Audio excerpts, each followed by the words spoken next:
India news Punjab की संसद दी। जी हाँ, नवीं संसद के उद्घाटन तो पहला उसके उत्ते संग्राम मच गए।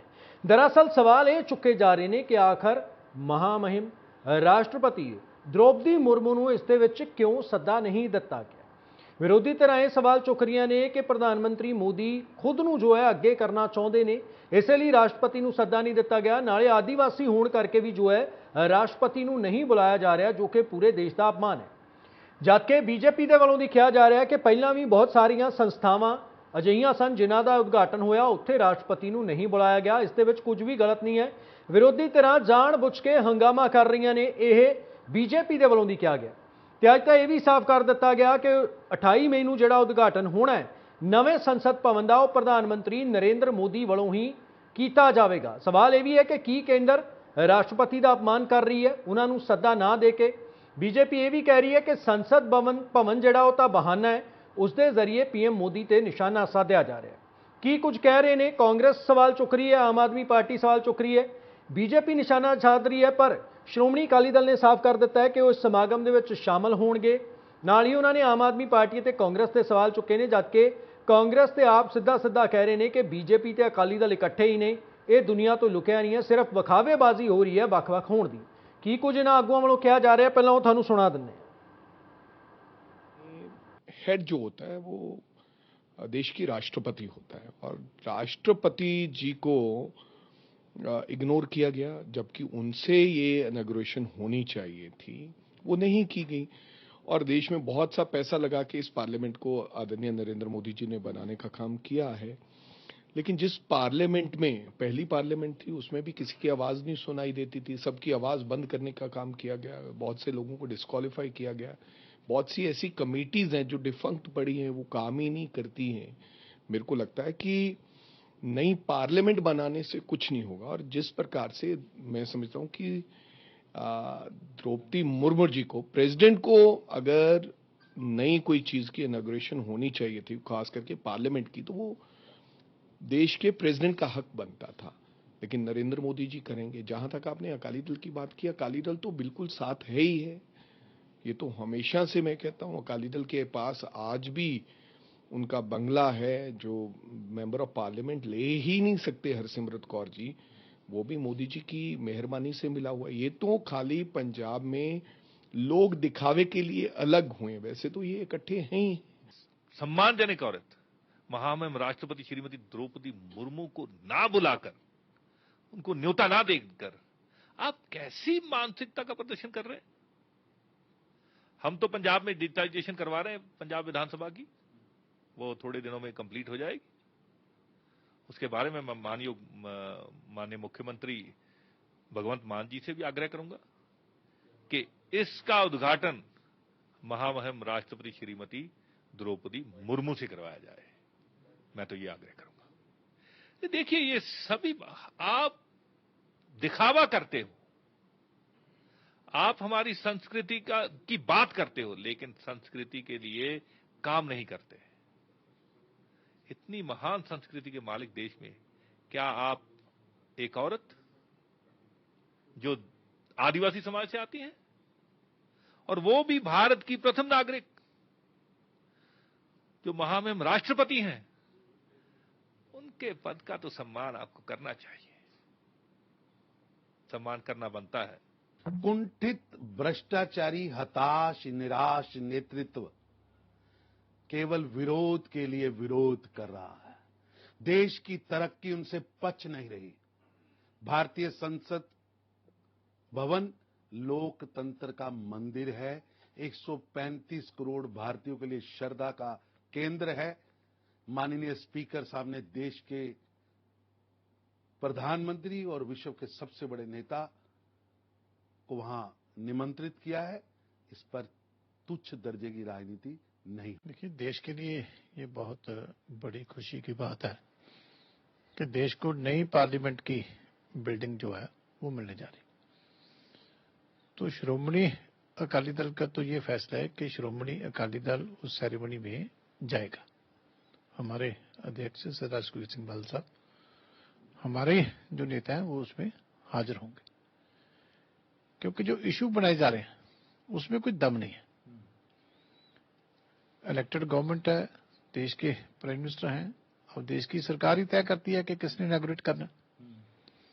जो लोग आज ये इशू बनाने की कोशिश कर रहे हैं कि राष्ट्रपति को सम्मान नहीं दिया जा रहा, तो उनको अपना इमरजेंसी का जमाना याद करना चाहिए, संविधान का कितना सम्मान उन्होंने किया था और उनके टाइम पे जो है राष्ट्रपति का कितना सम्मान होता था। और ये जो आम आदमी पार्टी कह रही है कि राष्ट्रपति का सम्मान होना चाहिए, तो मैं केजरीवाल साहब से पूछना चाहता हूं कि जिस दिन पंजाब भवन चंडीगढ़ में राष्ट्रपति जी आए थे तो आपके मुख्यमंत्री कहां थे? हमारे गवर्नर साहब को खड़े होकर कहना पड़ा कि ये गलत है कि चीफ मिनिस्टर को आना चाहिए था, ये रिस्पेक्ट का सवाल होता है। तो हमारे चीफ मिनिस्टर गैर हाजिर थे। तो जब आप स्टेट में आते हैं राष्ट्रपति, तो तब तो अपना चीफ मिनिस्टर जो है आपका वो उसमें हाजिर नहीं होता, तो तब रिस्पेक्ट कहां जाती है राष्ट्रपति की?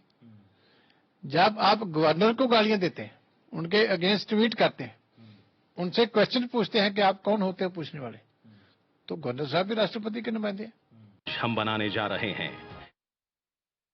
ਸਾਰੀਆਂ ਪਾਰਟੀਆਂ ਵੱਲੋਂ ਦਾਗੇ ਜਾ ਰਹੇ ਨੇ ਕਿ ਆਖਰ ਕੌਣ ਸੰਵਿਧਾਨ ਦੀ ਰਾਖੀ ਕਰ ਰਿਹਾ, ਕੌਣ ਨਹੀਂ ਕਰ ਰਿਹਾ। ਇਹ ਇੱਕ ਦੂਜੇ ਤੇ ਵਾਰ ਪਲਟਵਾਰ ਕੀਤਾ ਜਾ ਰਿਹਾ ਹੈ। ਹਾਲਾਂਕਿ 19 ਧਿਰਾਂ ਵੱਲੋਂ 19 ਪਾਰਟੀਆਂ ਦੇ ਵੱਲੋਂ ਦੀ ਇਸ ਸਮਾਗਮ ਦਾ ਬਾਈਕਾਟ ਕੀਤਾ ਗਿਆ, ਜਿਸ ਦੇ ਵਿੱਚ TMC, RJD, Aam Aadmi party, Congress ਸ਼ਾਮਲ ਨੇ। ਅਕਾਲੀ ਦਲ ਨੇ ਸਾਫ਼ ਕਰ ਦਿੱਤਾ ਹੈ ਕਿ ਅਕਾਲੀ ਦਲ ਇਸ ਸਮਾਗਮ ਦੇ ਵਿੱਚ ਜੋ ਹੈ ਸ਼ਾਮਲ ਹੋਵੇਗਾ, ਇਸ ਸਮਾਗਮ ਦਾ ਹਿੱਸਾ ਬਣਨਗੇ ਸ਼੍ਰੋਮਣੀ ਅਕਾਲੀ ਦਲ ਦੇ ਆਗੂ। ਇਹ ਵੀ ਸਾਫ਼ ਕਰ ਦਿੱਤਾ ਗਿਆ। ਉਹਨਾਂ ਨੇ ਕਾਂਗਰਸ ਅਤੇ ਆਪ ਤੇ ਸਵਾਲ ਚੁੱਕੇ ਨੇ। ਸਾਡੇ ਨਾਲ ਮਹਿਮਾਨ ਜੁੜ ਗਏ ਨੇ, ਉਹਨਾਂ ਤੋਂ ਜਾਣਾਂਗੇ ਕਿ ਆਖਰ ਕੀ ਕੁਝ ਉਹ ਸੋਚਦੇ ਨੇ ਕਿ ਇਹ ਵਿਵਾਦ ਜਾਣਬੁੱਝ ਕੇ ਫੈਲਾਇਆ ਜਾ ਰਿਹਾ ਜਾਂ ਫਿਰ ਰਾਸ਼ਟਰਪਤੀ ਨੂੰ ਸੱਦਾ ਨਾ ਦੇ ਕੇ BJP ਜੋ ਹੈ ਕਿਤੇ ਨਾ ਕਿਤੇ ਉਹਨਾਂ ਦਾ ਅਪਮਾਨ ਕਰ ਰਹੀ ਹੈ, ਦੇਸ਼ ਵਾਸੀਆਂ ਦਾ ਅਪਮਾਨ ਜੋ ਹੈ ਉਹ ਕੀਤਾ ਜਾ ਰਿਹਾ। ਸੋ ਮਹਿਮਾਨ ਸਾਡੇ ਨਾਲ ਜੁੜ ਗਏ ਨੇ, ਉਹਨਾਂ ਦਾ ਰੁਖ ਕਰਦੇ ਹਾਂ। ਸਾਡੇ ਨਾਲ BJP ਵੱਲੋਂ ਅਮਨਜੋਤ ਕੌਰ ਰਾਮੂਵਾਲੀਆ ਜੀ ਜੁੜੇ ਨੇ, ਆਮ ਆਦਮੀ ਪਾਰਟੀ ਵੱਲੋਂ ਸ਼ਸ਼ੀਵੀਰ ਸ਼ਰਮਾ ਸਾਡੇ ਨਾਲ ਜੁੜੇ ਨੇ, ਸ਼੍ਰੋਮਣੀ ਅਕਾਲੀ ਦਲ ਵੱਲੋਂ ਰਣਬੀਰ ਸਿੰਘ ਸਾਡੇ ਨਾਲ ਜੁੜ ਗਏ ਨੇ ਤੇ ਕਾਂਗਰਸ ਵੱਲੋਂ ਜਸਪ੍ਰੀਤ ਨਰਵਾਲ ਜੀ ਸਾਡੇ ਨਾਲ ਜੁੜੇ ਨੇ। ਤੁਹਾਡੇ ਸਾਰੇ ਮਹਿਮਾਨਾਂ ਦਾ ਬਹੁਤ-ਬਹੁਤ ਸਵਾਗਤ ਹੈ।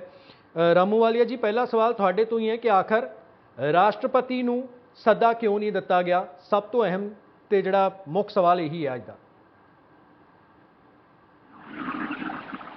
मैडम अनम्यूट कर लो, तुसी म्यूट हो शायद, थोड़ी आवाज नहीं आ रही, अनम्यूट कर लो। मेरा भी आपोजिशन एक सवाल है जी। सवाल है कि की ਉਹ ਉਦਘਾਟਨ ਦਾ ਹੀ ਬਾਈਕਾਟ ਕਰ ਰਹੇ ਆ ਕਿ ਬਾਅਦ ਵਿੱਚ ਪਾਰਲੀਮੈਂਟ ਹਾਊਸ ਦਾ ਵੀ ਬਾਈਕਾਟ ਕਰਨਗੇ? ਇਹ ਸਾਰਾ ਮੁੱਦਾ ਹਾਸੋਹੀਣ ਹੈ। ਸਿਰਫ ਸਾਡੇ ਕੋਲੇ ਕੰਸਟਰਕਟਿਵ ਆਪੋਜੀਸ਼ਨ ਨਹੀਂ ਹੈ। ਆਪੋਜੀਸ਼ਨ ਨੂੰ ਸਥਿਰ ਹੋਣਾ ਚਾਹੀਦਾ ਹੈ, ਮੁੱਦਿਆਂ ਦੀ ਰਾਜਨੀਤੀ ਕਰਨ ਔਰ ਬੇਲੋੜੇ ਮੁੱਦਿਆਂ ਦੀ ਰਾਜਨੀਤੀ ਨਾ ਕਰਨ। ਹੁਣ ਅਸੀਂ ਸੁਣ ਵੀ ਰਹੇ ਸੀਗੇ ਕਿ ਜਿਸ ਰਾਸ਼ਟਰਪਤੀ ਨੂੰ ਜੀ ਇਹਨਾਂ ਨੇ ਵੋਟਾਂ ਨਹੀਂ ਪਾਈਆਂ, ਉਹਨਾਂ ਦੀ ਕੋਈ ਮਦਦ ਨਹੀਂ ਕੀਤੀ, ਉਹਨਾਂ ਨੂੰ ਹਟਾਉਣ ਲਈ ਪੂਰਾ ਜ਼ੋਰ ਲਾਇਆ ਔਰ ਅੱਜ ਇਹ ਕਹਿੰਦੇ ਆ ਜੀ ਅਸੀਂ ਰਾਸ਼ਟਰਪਤੀ ਦਾ ਸਨਮਾਨ ਨਹੀਂ ਕਰਦੇ।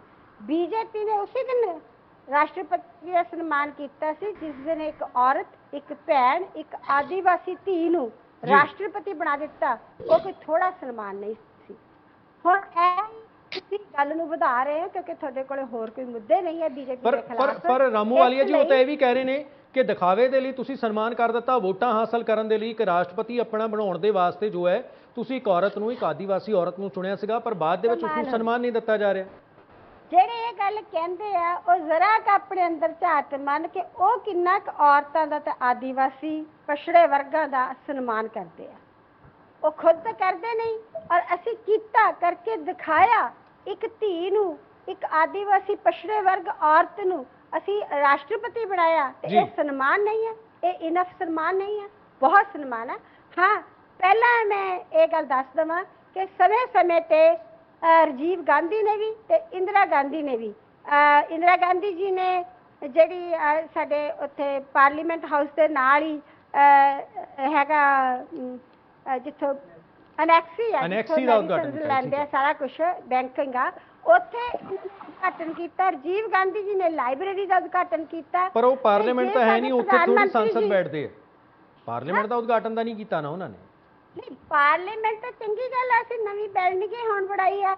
ਇੱਕ ਗੱਲ ਇਹ ਹੈ ਕਿ ਸਾਰੇ ਦੇਸ਼ ਨੂੰ ਇਸ ਗੱਲ ਦੀ ਵਧਾਈ ਹੋਵੇ ਕਿ ਅਸੀਂ ਆਪਦੀ ਆਜ਼ਾਦੀ ਦੀ, ਆਪਦੀ ਮਾਨਸਿਕ ਆਜ਼ਾਦੀ ਦੀ ਠੀਕ ਹੈ। ਪਹਿਲੀ ਵਾਰ ਅਸੀਂ ਆਪਦੀ ਪਾਰਲੀਮੈਂਟ 'ਚ ਬੈਠਾਂਗੇ, ਨਾ ਕਿ ਅੰਗਰੇਜ਼ਾਂ ਦੁਆਰਾ ਬਣਾਈ ਹੋਈ ਪਾਰਲੀਮੈਂਟ ਵਿੱਚ ਬੈਠਾਂਗੇ। ਠੀਕ ਹੈ ਔਰ ਮੈਡਮ। ਇਹਦੇ 'ਚ ਸਾਰੀਆਂ ਪਾਰਟੀਆਂ ਨੂੰ ਹਿੱਸਾ ਲੈਣਾ ਚਾਹੀਦਾ। ਇਹ ਠੀਕ ਹੈ, ਸੋ ਜਿਹੜੀ ਤੁਸੀਂ ਕਹਿ ਰਹੇ ਹੋ ਮਾਮੂਲੀ ਸਾਰਿਆਂ ਨੂੰ ਗੱਲਾਂ ਹਿੱਸਾ ਦੇ ਲੈਣਾ ਉੱਤੇ ਚਾਹੀਦਾ ਹੈ, ਇਹ ਬਿਨਾਂ ਵਜ੍ਹਾ ਤੋਂ ਵਿਵਾਦ ਕ੍ਰੀਏਟ ਕੀਤਾ ਜਾ ਰਿਹਾ। ਜਸਪ੍ਰੀਤ ਵਿਵਾਦ ਨਰਵਾਲ ਜੀ, create ਠੀਕ ਹੈ ਜਸਪ੍ਰੀਤ ਨਰਵਾਲ ਜੀ, ਤੁਸੀਂ ਕਿਵੇਂ ਦੇਖਦੇ ਹੋ? ਤੁਹਾਡੀ ਪਾਰਟੀ ਵੀ ਇਸ ਦਾ ਵਿਰੋਧ ਕਰ ਰਹੀ ਹੈ, ਉਹ ਕਈ ਉਦਾਹਰਨਾਂ ਵੀ ਦੇ ਰਹੇ ਨੇ, ਸਾਰੇ ਬੀਜੇਪੀ ਵਾਲੇ ਇਹੀ ਉਦਾਹਰਨਾਂ ਦੇ ਰਹੇ ਨੇ। ਇੰਦਰਾ ਗਾਂਧੀ ਜੀ ਉਦਾਹਰਨ ਦਿੱਤੀ ਜਾਂਦੀ ਹੈ, ਰਾਜੀਵ ਗਾਂਧੀ ਨੇ ਇਸ ਚੀਜ਼ ਦਾ ਉਦਘਾਟਨ ਕੀਤਾ, ਤੇ ਹੁਣ ਫਿਰ ਉਹ ਕਹਿ ਰਹੇ ਨੇ ਠੀਕ ਹੈ ਰਾਸ਼ਟਰਪਤੀ ਨੂੰ ਨਹੀਂ ਬੁਲਾਇਆ, ਐਡਾ ਕੋਈ ਵੱਡਾ ਮੁੱਦਾ ਨਹੀਂ ਹੈਗਾ। ਨਹੀਂ ਦੇਖੋ, ਜਿਹੜੇ ਰਾਸ਼ਟਰਪਤੀ ਨੂੰ ਨਹੀਂ ਬੁਲਾਉਣਾ ਇਹ ਕਿਸ ਤਰੀਕੇ ਦੇ ਨਾਲ ਵੱਡਾ ਮੁੱਦਾ ਨਹੀਂ ਹੈ। ਤੁਸੀਂ ਇਹ ਦੱਸੋ ਰਾਸ਼ਟਰਪਤੀ ਦੀ ਪੋਸਟ ਕੀ ਹੈਗੀ ਹੈ? ਸੋ ਉਹ ਪੋਸਟ ਜਿਹੜੀ ਆ ਕਿਸ ਚੀਜ਼ਾਂ ਦੇ ਲਈ ਆ? ਇਹ ਤਾਂ ਪਹਿਲੀ ਵਾਰੀ ਹੋਇਆ ਕਿ ਜਦੋਂ ਆਪਾਂ ਕੋਈ ਚੀਜ਼ ਬਣਾਉਂਦੇ ਆ, ਆਪ ਹੀ ਉਹ ਬਣਾ ਰਹੇ ਨੇ, ਆਪ ਹੀ ਉਹਦਾ ਨਿਰੀਖਣ ਕਰ ਰਹੇ ਨੇ ਤੇ ਆਪ ਹੀ ਉਦਘਾਟਨ ਕਰ ਰਹੇ ਨੇ ਪ੍ਰਧਾਨ ਮੰਤਰੀ ਜੀ।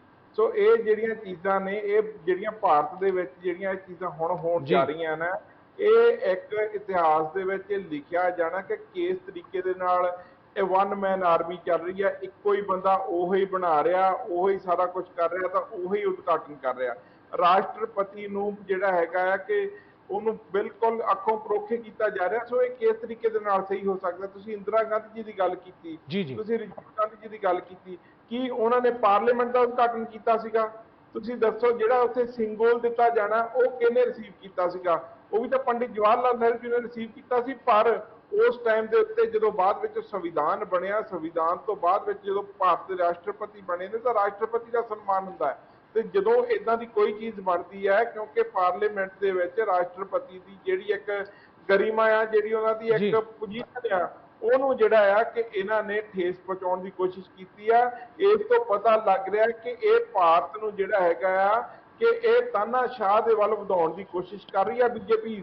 ਤੇ ਨਾਲ ਦੀ ਨਾਲ ਅਕਾਲੀ ਦਲ ਜਿਹੜਾ ਹੈਗਾ ਆ, ਉਹਨਾਂ ਦਾ ਪੂਰਾ ਇਸ ਦੇ ਵਿੱਚ ਪੁਰਜੋਰ ਸਾਥ ਦੇ ਰਿਹਾ ਆ। ਇਹਦੇ ਵਿੱਚ ਕੋਈ ਦੋ ਰਾਏ ਨਹੀਂ ਹੈਗੀ। ਜਿਵੇਂ ਕਿ ਬੀਬਾ ਜੀ ਨੇ ਕਿਹਾ ਕਿ ਇਹ ਅੰਗਰੇਜ਼ਾਂ ਦਾ ਬਣਾਇਆ ਹੋਇਆ ਪਾਰਲੀਮੈਂਟ ਸੀਗਾ ਪਹਿਲੇ ਵਾਲਾ।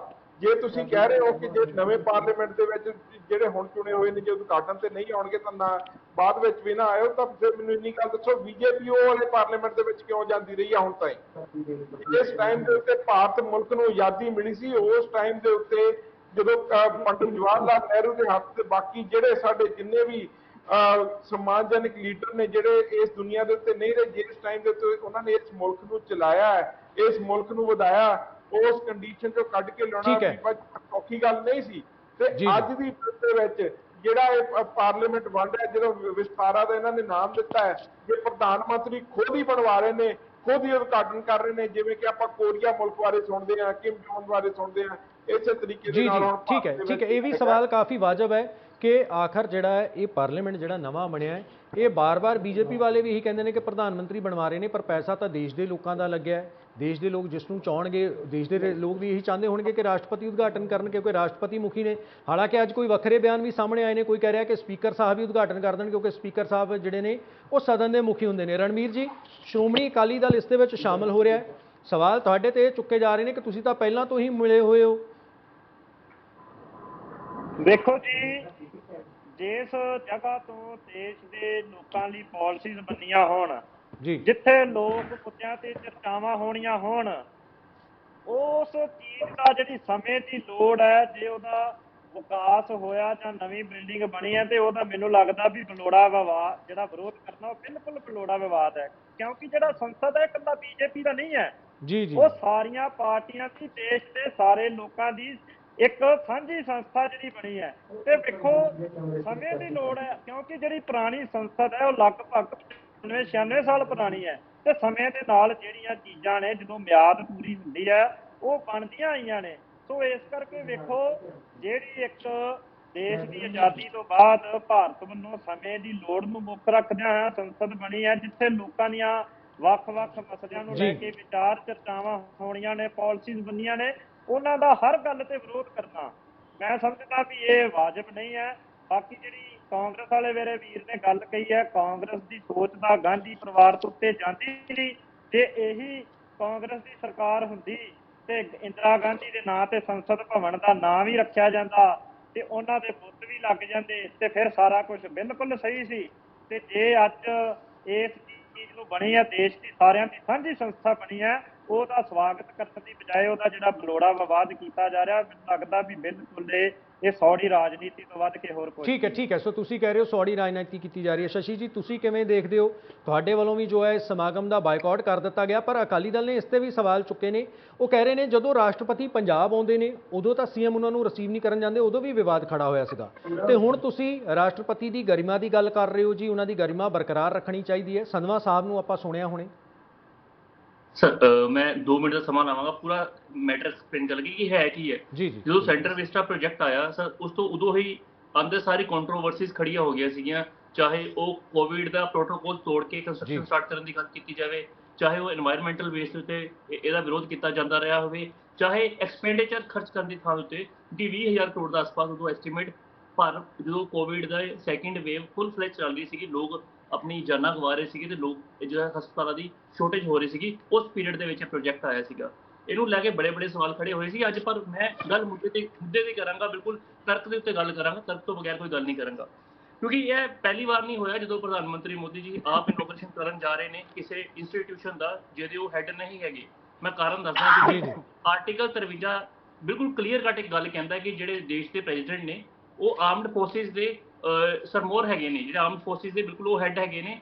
ਇਸੇ ਕਰਕੇ ਜਿਹੜਾ ਨੈਸ਼ਨਲ ਵਾਰ ਮੈਮੋਰੀਅਲ 2019 ਚ ਇਨੋਗ੍ਰੇਸ਼ਨ ਹੋਇਆ ਸੀਗਾ, ਉਦੋਂ ਵੀ ਮੋਦੀ ਜੀ ਆਪਣੀ ਫੋਟੋ ਖਿਚਵਾਉਣ ਦੇ ਚੱਕਰ ਦੇ ਵਿੱਚ ਆਪਣੀ ਪਿਕਚਰ ਲਿਸਟ ਦੇ ਚੱਕਰ ਦੇ ਵਿੱਚ ਜਦੋਂ ਤੁਸੀਂ ਕਹਿ ਸਕਦੇ ਹੋ ਆਪਦੀ ਚਾਹ ਦੇ ਵਿੱਚ ਜਾ ਕੇ ਜੋ ਖਿਚਾਇਆ, ਉਦੋਂ ਬਿਲਕੁਲ ਬੇਸਿਕਲੀ ਪ੍ਰੈਜ਼ੀਡੈਂਟ ਸਾਹਿਬ ਜਿਹੜੇ ਉਸ ਟਾਈਮ ਤੇ ਰਾਮਨਾਥ ਕੋਵਿੰਦ ਜੀ ਬਣਦੇ ਸੀਗੇ, ਉਹਨਾਂ ਵੱਲੋਂ ਇਨੋਗ੍ਰੇਸ਼ਨ ਬਣਦਾ ਸੀਗਾ ਭਾਰਤੀ ਸੰਵਿਧਾਨ ਦੇ ਅੰਡਰ, ਕਿਉਂਕਿ ਆਰਟੀਕਲ 53 ਕਹਿੰਦਾ ਕਿ ਜਿਹੜੇ ਪ੍ਰੈਜ਼ੀਡੈਂਟ ਨੇ ਉਹ ਆਰਮਡ ਫੋਰਸਿਸ ਦੇ ਹੈੱਡ ਨੇ, ਉਹਨਾਂ ਵੱਲੋਂ ਹੀ ਜਿਹੜੀ ਹੈਗੀ ਹੈ ਕੀ ਨਾਮ ਦਾ ਇਨੋਗ੍ਰੇਸ਼ਨ ਬਣਦੀ ਸੀਗੀ। ਹੁਣ ਆਪਾਂ ਅੱਜ ਦੇ ਮੁੱਦੇ ਤੇ ਆ ਜਾਈਏ ਵਾਪਸ, ਹੁਣ ਪਾਰਲੀਮੈਂਟ ਦੀ ਗੱਲ ਕਰ ਲਈਏ। ਪਾਰਲੀਮੈਂਟ ਵੀ ਜਦੋਂ ਬਣੀ ਆ ਕਿਸੇ ਸੰਵਿਧਾਨ ਦੇ ਹੇਠ ਬਣੀ ਸੀਗੀ। ਜਿਹੜਾ ਇੰਡੀਅਨ ਕਨਸਟੀਟਿਊਸ਼ਨ ਸੀਗਾ ਆਰਟੀਕਲ 79 ਕਹਿੰਦਾ ਵਾ, ਆਰਟੀਕਲ 79 ਕਹਿੰਦਾ ਪਾਰਲੀਮੈਂਟ ਹੈ ਕੀ, ਪਾਰਲੀਮੈਂਟ 2 ਹਾਊਸਿਸ ਨੇ which is to be headed by the president, ਦੇਸ਼ ਦੇ ਰਾਸ਼ਟਰਪਤੀ ਵੱਲੋਂ ਹੈਡ ਕੀਤਾ ਜਾਏਗਾ।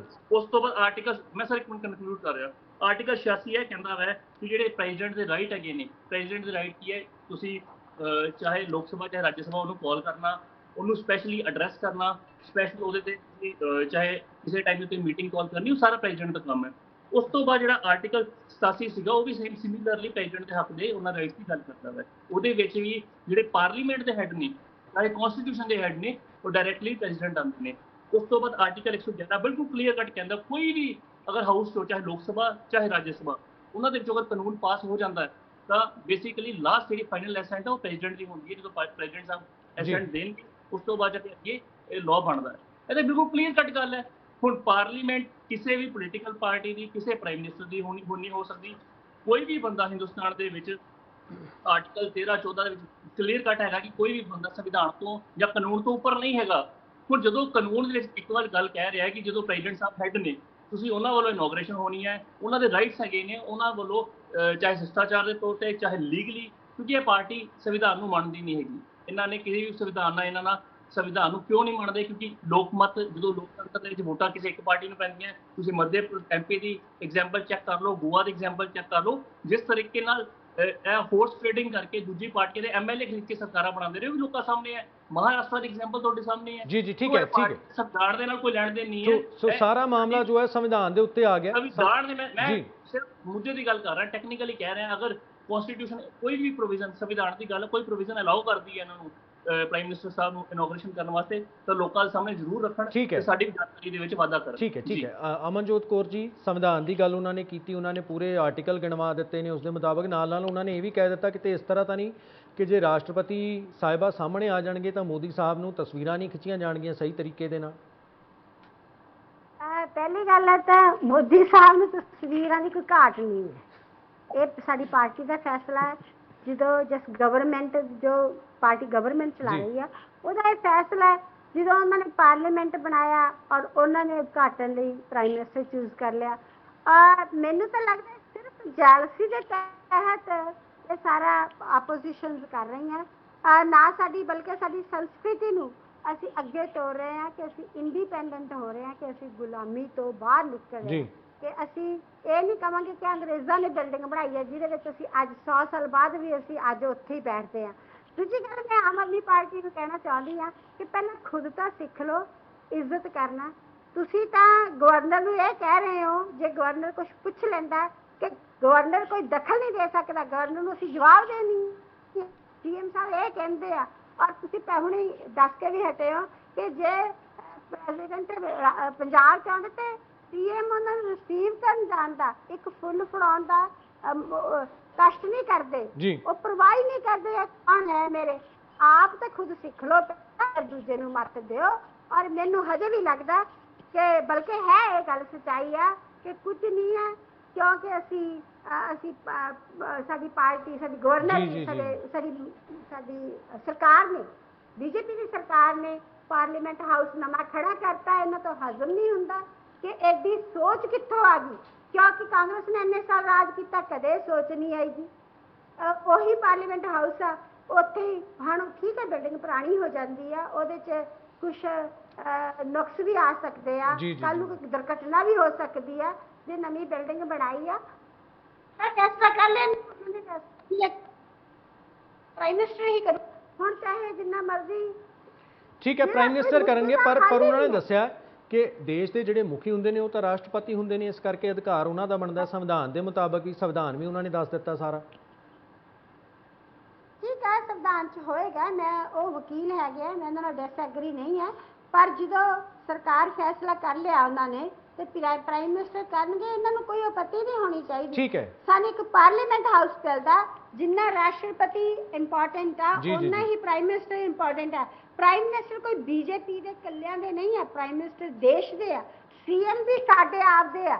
ਮੈਂ ਨਹੀਂ ਕਹਿੰਦੀ ਕਿ ਸੀਐਮ ਇਹਨਾਂ ਦੇ ਆਮ ਆਦਮੀ ਪਾਰਟੀ ਦੇ ਹੀ ਆ, ਅਸੀਂ ਵੀ ਚਾਹੀਏ ਅਸੀਂ ਮਿਲ ਸਕਦੇ ਹਾਂ, ਸਾਨੂੰ ਕੰਮ ਹੋਵੇ ਅਸੀਂ ਮਿਲ ਸਕਦੇ ਹਾਂ ਇਹਨਾਂ ਨੂੰ। ਜੀ ਠੀਕ ਹੈ, ਠੀਕ ਹੈ। ਸੋ ਤੁਸੀਂ ਕਹਿ ਰਹੇ ਹੋ ਕਿ ਇਹ ਵਿਰੋਧ ਨਹੀਂ ਹੋਣਾ ਚਾਹੀਦਾ। ਨਰਵਾਲ ਜੀ ਉਹ ਸਿੱਧਾ ਕਹਿ ਰਹੇ ਕਿ ਨਹੀਂ ਠੀਕ ਹੈ, ਠੀਕ ਹੈ ਮੈਡਮ। ਨਰਵਾਲ ਜੀ ਉਹ ਕਹਿ ਰਹੇ ਨੇ ਕਿ ਪਾਰਟੀ ਨੇ ਡਿਸੀਜਨ ਲੈ ਲਿਆ ਤੇ ਇਸ ਦੇ ਵਿੱਚ ਕੋਈ ਤੁਹਾਨੂੰ ਸਵਾਲ ਨਹੀਂ ਚੁੱਕਣੇ ਚਾਹੀਦੇ ਹੈਗੇ। ਮੈਂ ਉਹੀ ਗੱਲ ਕਰ ਰਿਹਾ, ਉਹ ਕਹਿੰਦੇ ਨੇ ਪਾਰਟੀ ਨੇ ਡਿਸੀਜਨ ਲੈ ਰਿਹਾ। ਕੀ ਉਹ ਇੱਕ ਪਾਰਟੀ ਨੇ ਬਣਾਇਆ ਪਾਰਲੀਮੈਂਟ ਹੈਗਾ? ਕੀ ਉੱਥੇ ਜਿਹੜਾ ਪੈਸਾ ਲੱਗਾ ਉਹ ਪਾਰਟੀ ਦਾ ਪੈਸਾ ਲੱਗਾ?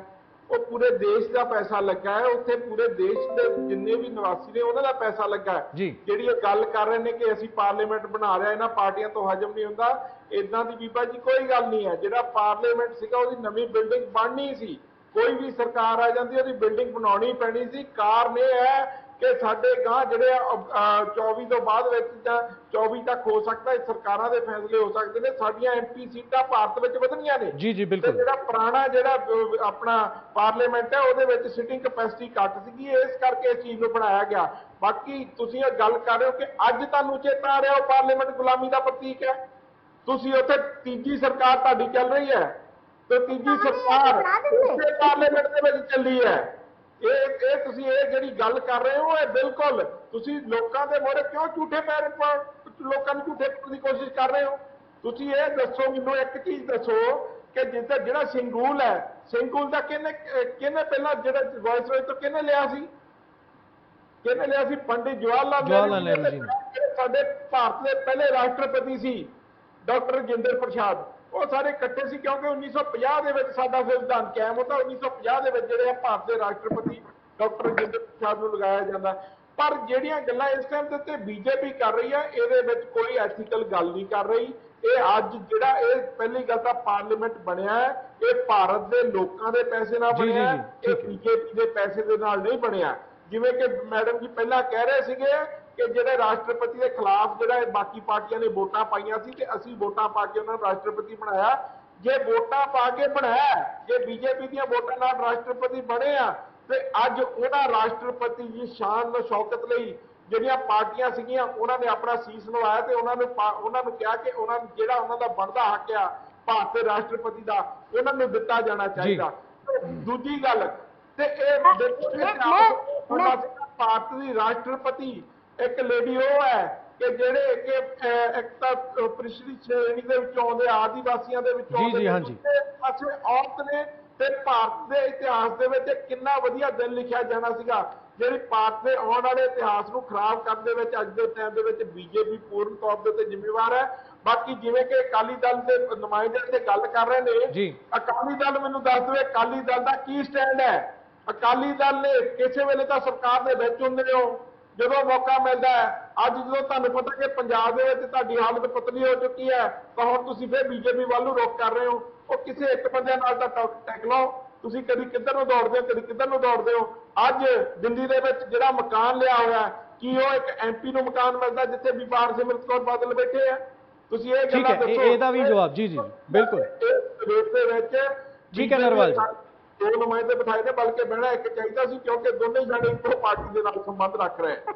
ठीक है चलो ठीक है रणवीर जी वो तो कह रहे कि सब कुछ ठीक है रणवीर जी वो सीधा सीधा ये कह रहे ने राजा वड़िंग भी यही गल करते हुए नज़र आ रहे सन, वो भी ये कह रहे सन कि अपना मकान बचाउण दे लई दिल्ली दे विच ते पंजाब दे विच अपनी पार्टी बचाउण दे लई तुहानूं बीजेपी दी हमायत करनी पै रही है अज इस मुद्दे ते। देखो जी एक कितनी हासोहीणी गल है कि बीजेपी सेंटर दे विच सरकार पिछे जलंधर दा इलैक्शन हो के गया जी, सेंटर ਦੇ ਵਿੱਚ ਸਰਕਾਰ ਹੈ ਬੀਜੇਪੀ ਦੀ, ਪੰਜਾਬ ਦੇ ਵਿੱਚ ਸੀ ਆਮ ਆਦਮੀ ਪਾਰਟੀ ਦੀ, ਤੇ ਸ਼੍ਰੋਮਣੀ ਅਕਾਲੀ ਦਲ ਕੋਲ ਜਲੰਧਰ ਇਲੈਕਸ਼ਨ ਦੇ ਵਿੱਚ ਇੱਕ ਸਿਰਫ ਡਿਵੈਲਪਮੈਂਟ ਤੋਂ ਇਲਾਵਾ ਹੋਰ ਕੁਝ ਵੀ ਨਹੀਂ ਸੀ ਇਲੈਕਸ਼ਨ ਕੰਪੇਨ ਕਰਨ ਲਈ। ਸਾਡੀ ਨਾ ਤਾਂ ਪੰਜਾਬ ਤੋਂ ਸਰਕਾਰ ਸੀ ਕਿ ਅਸੀਂ ਲੋਕਾਂ ਨੂੰ ਅਸੀਂ ਦਬਾ ਲੈਂਦੇ, ਲੋਕਾਂ ਨੂੰ ਅਸੀਂ ਡਰਾ ਲੈਂਦੇ, ਜਾਂ ਲੋਕਾਂ ਨੂੰ 4 ਸਾਲ ਦਾ ਜਿਵੇਂ ਇਹਨਾਂ ਦੀ ਕੇਜਰੀਵਾਲ ਨੇ ਲਾਲਚ ਆਪਣਾ ਦਿੱਤਾ ਸੀਗਾ, ਧਮਕੀ ਦਿੱਤੀ ਸੀ ਪੰਜਾਬੀਆਂ ਨੂੰ, ਤੇ ਨਾ ਹੀ ਸਾਡੇ ਕੋਲ ਸੈਂਟਰ 'ਚ ਸਰਕਾਰ ਤੇ ਅਸੀਂ ਭਾਈਵਾਲ ਸੀ ਵੀ ਜਿਹੜੇ ਲੋਕਾਂ ਨੂੰ ਅਸੀਂ ਕਹਿ ਦਿੰਦੇ ਵੀ ਸਾਡੀ ਸਾਲ ਸਰਕਾਰ ਪਈ ਹੈ। ਬਿਲਕੁਲ ਅਸੀਂ ਜਿਹੜਾ ਆਪਦਾ ਵਿਕਾਸ ਦੇ ਮੁੱਦੇ ਤੇ ਇਲੈਕਸ਼ਨ ਲੜਿਆ ਤੇ ਸਾਨੂੰ 1,60,000 ਲੋਕਾਂ ਨੇ ਵੋਟ ਪਾਈ ਹੈ, ਤੇ ਸਾਨੂੰ ਇਹ ਗੱਲ ਕਹਿੰਦੇ ਹੋਏ ਇਹ ਕਹਿੰਦੇ ਵੀ ਅਕਾਲੀ ਦਲ ਆਪਣਾ ਗਰਾਊਂਡ ਪਤਾ ਛੜਿਆ। ਮੈਂ ਇਹਨਾਂ ਨੂੰ ਦੱਸਣਾ ਚਾਹੁੰਦਾ ਪੇਂਡੂ ਹਲਕੇ ਜਿਹੜੇ ਆ ਅਕਾਲੀ ਦਲ ਦੇ ਨਹੀਂ, ਪਰ ਇਹ ਜ਼ਰੂਰ ਕਿਹਾ ਜਾ ਰਿਹਾ ਰਣਵੀਰ ਜੀ, ਇਹ ਜ਼ਰੂਰ ਕਿਹਾ ਜਾ ਰਿਹਾ ਕਿ ਤੁਸੀਂ ਦੇਖਣ ਨੂੰ ਵੱਖ-ਵੱਖ ਲੱਗਦੇ ਹੋ, ਹੈਗੇ ਇੱਕੋ ਹੀ ਅੰਦਰੋਂ ਅੰਦਰ। ਦੇਖੋ ਜੀ ਇਹ ਬਿਲਕੁਲ ਮਨ ਘੜਤ ਗੱਲ ਹੈ। ਸਾਡੇ ਜਿਹੜੇ ਕਿਸਾਨੀ ਅੰਦੋਲਨ ਵੇਲੇ ਜਿਹੜੇ ਸਾਡੇ ਵਖਰੇਵੇਂ ਸੀ, ਉਹ ਜਿਹੜੇ ਸਾਡੇ ਵਖਰੇਵੇਂ ਆ ਉਹ ਵਿਚਾਰਧਾਰਕ ਵਖਰੇਵੇਂ ਸੀ। ਸਾਡਾ ਅਲਾਈਅੰਸ ਰਿਹਾ ਕਾਂਗਰਸ ਅੱਜ ਆਮ ਆਦਮੀ ਪਾਰਟੀ ਨਾਲ 2024 ਦੇ ਇਲੈਕਸ਼ਨ ਦੀ ਗਾਂਢਾ ਤੋਪਾ ਕਰ ਰਹੀ ਹੈ, ਉਹ ਨਹੀਂ ਕਰ ਰਹੀ। ਕਾਂਗਰਸ ਤੇ ਆਮ ਆਦਮੀ ਪਾਰਟੀ ਪ੍ਰਤਾਪ ਸਿੰਘ ਬਾਜਵਾ ਨੇ ਸਟੇਟਮੈਂਟ ਦਿੱਤੀ ਹੈ ਵੀ ਸਾਨੂੰ ਜੇ ਕੋਈ ਆਮ ਆਦਮੀ ਪਾਰਟੀ ਜਾਂ ਕਾਂਗਰਸ ਅਲਾਈਅੰਸ ਕਰਦੇ ਆ ਤੇ ਜਿਹੜੇ ਸੂਬੇ ਦੇ ਪ੍ਰਧਾਨ ਹੈ ਉਹਨਾਂ ਨੂੰ ਇੱਕ ਵਾਰ ਵਿਸ਼ਵਾਸ 'ਚ ਲੈਣਾ ਜ਼ਰੂਰੀ ਹੈ। ਜਿਹੜੀ ਕਾਂਗਰਸ ਹੈ ਉਹ ਤਾਂ ਆਪਣੇ ਜਿਹੜੀਆਂ ਸਟੇਟਾਂ ਦੇ ਮੁੱਖ ਮੰਤਰੀ ਜਾਂ ਪ੍ਰਧਾਨ ਹੈ ਉਹਨਾਂ ਨੂੰ ਨਹੀਂ ਪੁੱਛ ਰਹੀ। ਇਹ 2024 ਵਾਸਤੇ ਸਾਰਾ ਗਾਂਢਾ ਤੋਪਾ ਕਰ ਰਹੀ ਹੈ, ਪਰ ਅਕਾਲੀ ਦਲ ਤਾਂ 2022 ਦੀਆਂ ਜਿਹੜੀਆਂ ਚੋਣਾਂ ਵੀ ਕੰਨਿਆਂ ਨੇ ਆਪਦੇ ਦਮ ਤੇ ਲੜੀਆਂ, ਲੋਕਾਂ ਨੇ ਜੋ ਫਤਵਾ ਦਿੱਤਾ ਮਨਜ਼ੂਰ ਹੈ। ਜਲੰਧਰ ਇਲੈਕਸ਼ਨ ਦੇ ਵਿੱਚ ਵੀ ਲੜੇ ਆ, ਜਿਹੜੇ ਸਾਨੂੰ ਜਿਹੜੀ ਧਿਰ ਦੇ ਨਾਲ ਸਾਨੂੰ ਜੋੜ ਰਹੇ ਨੇ ਉਹਦੇ ਤੋਂ ਵੱਧ ਠੀਕ ਹੈ ਰਣਵੀਰ ਜੀ, ਠੀਕ ਹੈ ਸ਼ਸ਼ੀਵੀਰ ਜੀ, ਠੀਕ ਹੈ ਰਣਵੀਰ ਜੀ, ਸ਼ਸ਼ੀਵੀਰ ਜੀ ਉਹ ਤਾਂ ਸਿੱਧਾ ਕਹਿ ਰਹੇ ਸਭ ਕੁਝ 2024 ਦੇ ਵਾਸਤੇ ਪਲੈਨਿੰਗ ਕੀਤੀ ਜਾ ਰਹੀ ਹੈ, ਮਾਹੌਲ ਬਣਾਇਆ ਜਾ ਰਿਹਾ। ਸਰ ਪਹਿਲੀ ਗੱਲ ਤਾਂ ਅਕਾਲੀ ਦਲ ਦੇ ਪ੍ਰਵਕਤਾ ਇੱਕ ਗੱਲ ਕਲੀਅਰ ਕਰ ਦੇਣਾ, ਉਹ ਕੱਲਿਆ ਇਲੈਕਸ਼ਨ ਨਹੀਂ ਲੜੇ, ਬਸਪਾ ਦੇ ਨਾਲ ਰਲ ਕੇ ਇਲੈਕਸ਼ਨ ਲੜੇ ਨੇ, ਤੇ ਜਿੰਨੀਆਂ ਵੋਟਾਂ ਬਸਪਾ ਨੂੰ ਲਾਸਟ ਟਾਈਮ ਪਈਆਂ ਸੀਗੀਆਂ ਉਨੀਆਂ ਵੀ ਰਿਟੇਨ ਨਹੀਂ ਕਰ ਸਕੇ, ਉਸ ਤੋਂ ਵੀ ਘੱਟ ਪੈ ਗਈਆਂ। ਬਸਪਾ ਦਾ ਜਿਹੜਾ ਵੋਟਰ ਸੀਗਾ ਉਹ ਵੀ ਨਿਕਲ ਗਿਆ ਇਹਨਾਂ ਦੇ ਚੋਣ ਨਿਸ਼ਾਨ ਆਉਣ ਦੇ ਕਰਕੇ। ਪਹਿਲੀ ਗੱਲ। ਦੂਸਰੀ ਗੱਲ, ਕਿਤੇ ਨਾ ਕਿਤੇ ਇਹਨਾਂ ਦੀ ਮਜਬੂਰੀ ਹੋ ਸਕਦੀ, ਕਿਤੇ ਨਾ ਕਿਤੇ ਇਹਨਾਂ ਦੀ ਮਜਬੂਰੀ ਹੋ ਸਕਦੀ ਹੈ, ਕਿਉਂਕਿ ਸ਼ਾਇਦ ਫਿਊਚਰ ਦੇ ਵਿੱਚ ਕਿਤੇ ਆਪਦਾ ਅਲਾਈਅੰਸ ਪਾਲਦੇ ਹੋਣਗੇ ਬੀਜੇਪੀ ਦੇ ਨਾਲ। ਇਹ ਪਹਿਲੀ ਵਾਰ ਨਹੀਂ ਹੋ ਰਿਹਾ, ਬੀਜੇਪੀ ਦੇ ਹੱਕ ਦੇ ਵਿੱਚ ਭੁਗਤਦੇ ਹੋਣਗੇ। ਇਹ ਉਹੀ ਪਾਰਟੀ ਹੈ ਜਦੋਂ ਕਿਸਾਨੀ ਅੰਦੋਲਨ ਚੱਲਿਆ ਉਸ ਤੋਂ ਪਹਿਲਾਂ ਫਾਇਦੇ ਗਿਣਾਉਂਦੇ ਰਹੀ ਹੈ, ਆਪਣੇ ਐਕਟ ਦੇ ਕਾਨੂੰਨਾਂ ਦੇ ਕਾਲੇ ਕਾਨੂੰਨਾਂ ਦੇ ਫਾਇਦੇ ਗਿਣਾਉਂਦੇ ਰਹੇ ਨੇ। ਈਵਨ ਕਿ ਸਰਦਾਰ ਪ੍ਰਕਾਸ਼ ਸਿੰਘ ਬਾਦਲ ਜੋ ਕਿ ਸਵਰਗਵਾਸ ਹੋ ਗਏ ਨੇ, ਉਹਨਾਂ ਦੇ ਕੋਲੋਂ ਵੀ ਇਹਨਾਂ ਨੇ ਝੂਠੀਆਂ ਵੀਡੀਓ ਪਾਈਆਂ ਉਸ ਐਕਟ ਦੇ ਹੱਕ ਦੇ ਵਿੱਚ, ਉਸ ਕਾਨੂੰਨ ਦੇ ਹੱਕ ਦੇ ਵਿੱਚ। ਉਸ ਤੋਂ ਬਾਅਦ ਜਦੋਂ ਰਾਸ਼ਟਰਪਤੀ ਇਲੈਕਸ਼ਨ ਆਈ ਉਸ ਟਾਈਮ ਦੇ ਉੱਤੇ ਵੀ ਇਹਨਾਂ ਨੇ ਉਹਨਾਂ ਦੇ ਕਹਿਣ ਦੇ ਉੱਤੇ ਵੋਟ ਕਾਸਟ ਕੀਤੀ, ਉਹ ਵੀ ਲੋਕਾਂ ਦੇ ਸਾਹਮਣੇ ਕੋਈ ਦੋ ਰਾਏ ਨਹੀਂ ਹੈ। ਹੁਣ ਪਰ ਅੱਜ ਦਾ ਮੁੱਦਾ ਵਾਪਸ ਆ ਜੀ, ਮੈਂ ਮੁੱਦੇ ਨੂੰ ਡੀਰੇਲ ਨਹੀਂ ਕਰਾਂਗਾ ਕਿਉਂਕਿ ਬੀਜੇਪੀ ਦੇ ਪ੍ਰਵਕਤਾ ਨੇ ਬਹੁਤ ਡੀਰੇਲ ਕਰਨ ਦੀ ਕੋਸ਼ਿਸ਼ ਕੀਤੀ। ਉਹਨਾਂ ਨੇ ਮੈਮ ਨੇ ਇੱਕ ਗੱਲ ਕਹੀ ਕਿ ਸ਼ਾਇਦ ਓਪੋਜ਼ਿਟ ਪਾਰਟੀਆਂ ਕੋਲ ਮੁੱਦੇ ਨਹੀਂ ਹੈਗੇ, ਇਸ ਕਰਕੇ ਇਹੋ ਜਿਹਾ ਮੁੱਦਾ ਲੈ ਕੇ ਆ ਰਹੇ। ਮੈਡਮ ਮੁੱਦੇ ਬਹੁਤ ਨੇ, ਮੈਂ ਮੁੱਦੇ ਦੀ ਗੱਲ ਕਰਾਂਗਾ। 2 ਕਰੋੜ ਰੋਜ਼ਗਾਰ ਵੀ ਮੁੱਦਾ ਸੀਗਾ, ਤੁਸੀਂ ਉਹ ਨਹੀਂ ਦੇ ਸਕੇ। 15 ਲੱਖ ਰੁਪਏ ਜੁਮਲਾ ਉਹ ਵੀ ਇੱਕ ਮੁੱਦਾ ਸੀਗਾ।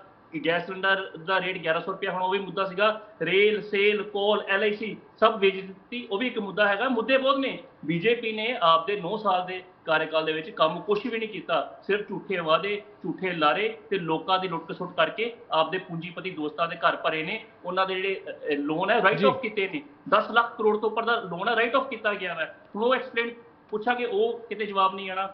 ਦੂਸਰੇ ਪਾਸੇ ਦੇਸ਼ ਦੇ ਸਿਰ ਤੇ ਕਰਜ਼ਾ ਵਧਿਆ ਹੋਇਆ, ਉਹਦੇ ਤੇ ਕੋਈ ਐਕਸਪਲੇਨੇਸ਼ਨ ਨਹੀਂ ਦਿੱਤੀ ਜਾਣੀ। ਮੁੱਦੇ ਬਹੁਤ ਨੇ। ਅੱਜ ਦੇ ਮੁੱਦੇ ਤੇ ਮੈਂ ਵਾਪਿਸ ਆਣਾ। ਹੁਣ ਅਸੀਂ ਗੱਲ ਕੀ ਕਰ ਰਹੇ ਹਾਂ ਪ੍ਰੈਜ਼ੀਡੈਂਟ ਸਾਹਿਬ ਦੀ, ਕਿ ਪ੍ਰੈਜ਼ੀਡੈਂਟ ਸਾਹਿਬਾਂ ਨੂੰ ਕਿਉਂ ਨਹੀਂ ਇਨਵਾਈਟ ਕੀਤਾ ਗਿਆ? ਕਾਰਨ ਹੈ ਕਨਸਟੀਟਿਊਸ਼ਨ ਕਰਦਾ ਹੈ। ਮੈਂ ਹੁਣ ਇੱਕੋ ਗੱਲ ਕਹਿਣਾ, ਜੇ ਕੋਈ ਸੰਵਿਧਾਨ, ਬਹੁਤ ਲੰਬੀ ਚੌੜੀ ਟੀਮ ਹੈ ਬੀਜੇਪੀ ਦੇ ਕੋਲ, ਵਕੀਲਾਂ ਦੀ ਲੀਗਲ ਟੀਮ ਬਹੁਤ ਵੱਡੀ ਹੈਗੀ ਇਹਨਾਂ ਦੇ ਕੋਲ, ਬੜੇ ਇੰਸਟੀਟਿਊਸ਼ਨ ਦੇ ਵਿੱਚ ਹੱਥ ਰੱਖਦੇ ਨੇ। ਕੋਈ ਸੰਵਿਧਾਨ ਦੀ ਐਸਾ ਕਾਨੂੰਨ, ਐਸਾ ਕੋਈ ਆਰਟੀਕਲ ਦੱਸ ਦੇਣ ਜਿਹਦੇ ਥੱਲੇ ਪ੍ਰਾਈਮ ਮਿਨਿਸਟਰ ਦੀ ਪਾਵਰ ਹੈ ਪਾਰਲੀਮੈਂਟ ਦੀ ਇਨੋਗ੍ਰੇਸ਼ਨ ਕਰਨ ਦੀ 10 ਦਿਨ, ਤਾਂ ਕਿ ਲੋਕਾਂ ਨੂੰ ਵੀ ਕਲੀਅਰ ਹੋਵੇ, ਸਾਡੀ ਵੀ ਜਾਣਕਾਰੀ ਦੇ ਵਿੱਚ ਵਾਧਾ ਹੋਵੇ। ਐਸਾ ਕੋਈ ਵੀ ਕਾਨੂੰਨ ਨਹੀਂ। ਤੁਸੀਂ ਪ੍ਰੈਜ਼ੀਡੈਂਟ ਜੋ ਕਿ ਹੈੱਡ ਨੇ ਸੰਵਿਧਾਨ ਦੇ, ਈਵਨ ਪਾਰਲੀਮੈਂਟ ਦੇ ਜੋ ਹੈੱਡ ਨੇ, ਜੋ ਕਿਸੇ ਵੀ ਕਾਨੂੰਨ ਬਣਨ ਤੋਂ ਪਹਿਲਾਂ ਅਗਰ ਪ੍ਰੈਜ਼ੀਡੈਂਟ ਸਾਹਿਬ ਸਾਈਨ ਨਾ ਕਰਨ ਤਾਂ ਕਾਨੂੰਨ ਦਾ ਸ਼ੇਪ ਨਹੀਂ ਲੈਂਦਾ। ਉਹ ਅਗਰ ਉਹਨਾਂ ਨੂੰ ਤੁਸੀਂ ਇਨਵਾਈਟ ਨਹੀਂ ਕਰ ਰਹੇ ਹੋ, ਕਿਤੇ ਨਾ ਕਿਤੇ ਤੁਹਾਡੀ ਆਪਦੀ ਲਿਸਟ ਜਾਰੀ ਹੁੰਦੀ ਹੈ, ਦਿਖਦੀ ਹੈ। ਦੂਸਰੀ ਗੱਲ, ਮੈਮ ਨੇ ਜਿਹੜੇ ਅਮਨਜੋਤ ਮੈਮ ਨੇ ਇੱਕ ਗੱਲ ਕਹੀ ਸੀਗੀ, ਅਸੀਂ ਸਾਡੀ ਪਾਰਟੀ ਨੇ ਡਿਸਾਈਡ ਕੀਤਾ।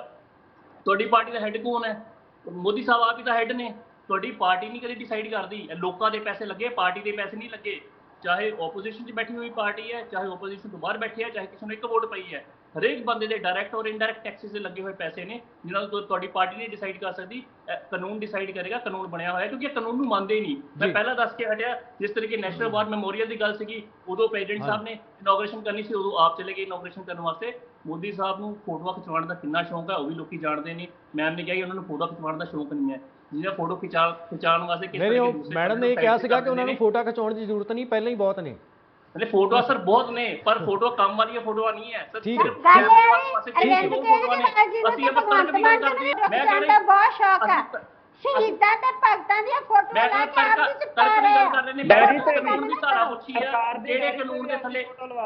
ਵੈਸੇ ਨਿਰਵੈਰ ਸਾਹਿਬ ਨੇ ਇੱਕ ਗੱਲ ਸਹੀ ਕਹੀ ਹੈ, ਦੋ ਪ੍ਰਵਕਤਾ ਬੈਠੇ ਨੇ ਬੀਜੇਪੀ ਦੀ ਸਾਈਡ ਤੋਂ, ਸ਼ਾਇਦ ਦੋਵੇਂ ਜਾਣੇ ਇੱਕੋ ਚੀਜ਼ ਨੂੰ ਕਵਰ ਕਰਨ ਦੀ ਕੋਸ਼ਿਸ਼ ਕਰ ਰਹੇ, ਪਰ ਕਾਨੂੰਨ ਸਭ ਤੋਂ ਉੱਪਰ ਹੈ। ਕਾਨੂੰਨ ਤੋਂ ਉੱਪਰ ਕੋਈ ਵੀ ਬੰਦਾ ਨਹੀਂ, ਨਾ ਹੀ ਮੈਂ, ਨਾ ਹੀ ਪ੍ਰਾਈਮ ਮਿਨਿਸਟਰ ਨੇ। ਕੋਈ ਕਾਨੂੰਨ ਦੀ ਧਾਰਾ ਅਗਰ ਕੋਈ ਇਹਨਾਂ ਨੂੰ ਅਲਾਉ ਕਰਦੀ ਹੈ ਤਾਂ ਕਿ ਦੱਸਣ, ਤਾਂ ਕਿ ਲੋਕਾਂ ਨੂੰ ਵੀ ਫਾਇਦਾ ਹੋਵੇ, ਜਾਣਕਾਰੀ 'ਚ ਵਾਧਾ ਹੋਵੇ, ਡਿਬੇਟ ਦਾ ਮਕਸਦ ਵੀ ਪੂਰਾ ਹੋਵੇ, ਲੋਕਾਂ ਤੱਕ ਸਹੀ ਜਾਣਕਾਰੀ ਪਹੁੰਚੇ। ਵੈਸੇ ਤਾਂ ਹੋਣਾ ਇਹ ਚਾਹੀਦਾ ਕਿ ਅੱਗੇ ਤੋਂ ਕਿਸੇ ਵੀ ਥਾਂ ਤੇ ਜੇ ਕੋਈ ਇਨੋਗ੍ਰੇਸ਼ਨ ਹੁੰਦਾ ਹੈ, ਆਮ ਲੋਕਾਂ ਤੋਂ ਕਰਵਾਇਆ ਜਾਏ, ਜਿਨ੍ਹਾਂ ਤੋਂ ਵੋਟਾਂ ਲਈਆਂ ਜਾਂਦੀਆਂ ਨੇ। ਉਦੋਂ ਤਾਂ ਬਹੁਤ ਸਾਰੀਆਂ ਹੀ ਪਾਰਟੀਆਂ ਆਮ ਲੋਕਾਂ ਦੇ ਦਰ ਤੇ ਜਾਂਦੀਆਂ ਨੇ। ਤੁਹਾਡੇ ਵਾਸਤੇ ਇਹ ਕੀਤਾ ਜਾਏਗਾ, ਇਹ ਹੋਣਾ ਚਾਹੀਦਾ।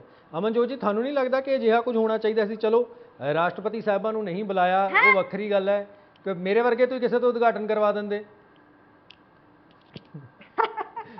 ਹਾਂ, ਇਹ ਵਧੀਆ ਗੱਲ ਹੁੰਦੀ।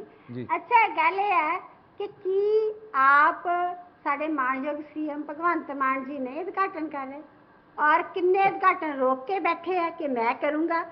ਆਮ ਆਦਮੀ ਪਾਰਟੀ ਨੇ ਚੰਗੇ ਭਲੇ ਜਿੱਥੇ ਸ਼ਹੀਦਾਂ ਤੇ ਭਗਤਾਂ ਦੇ ਨਾਮ ਤੇ ਕਲੀਨਿਕ ਬਣੇ ਸੀ, ਗੁਰੂਆਂ ਦੇ ਤੇ ਮਾਤਾ ਜੀ ਦੇ ਨਾਮ ਤੇ ਜਿਹੜੇ ਬਣੇ ਵੀ ਸੀਗੇ ਕਲੀਨਿਕ, ਉਹਨਾਂ ਨੂੰ ਉਤਾਰ ਕੇ ਆਮ ਆਦਮੀ ਪਾਰਟੀ ਦਾ ਕਲੀਨਿਕ ਕਰਤਾ ਤੇ ਉੱਤੇ ਫੋਟੋ ਚੇਪਤੀ ਭਗਵੰਤ ਮਾਨ ਜੀ ਦੀ। ਇਹ ਫੋਟੋ ਖਿਚਾਉਣ ਦਾ ਚਾਅ ਨਹੀਂ ਹੈ।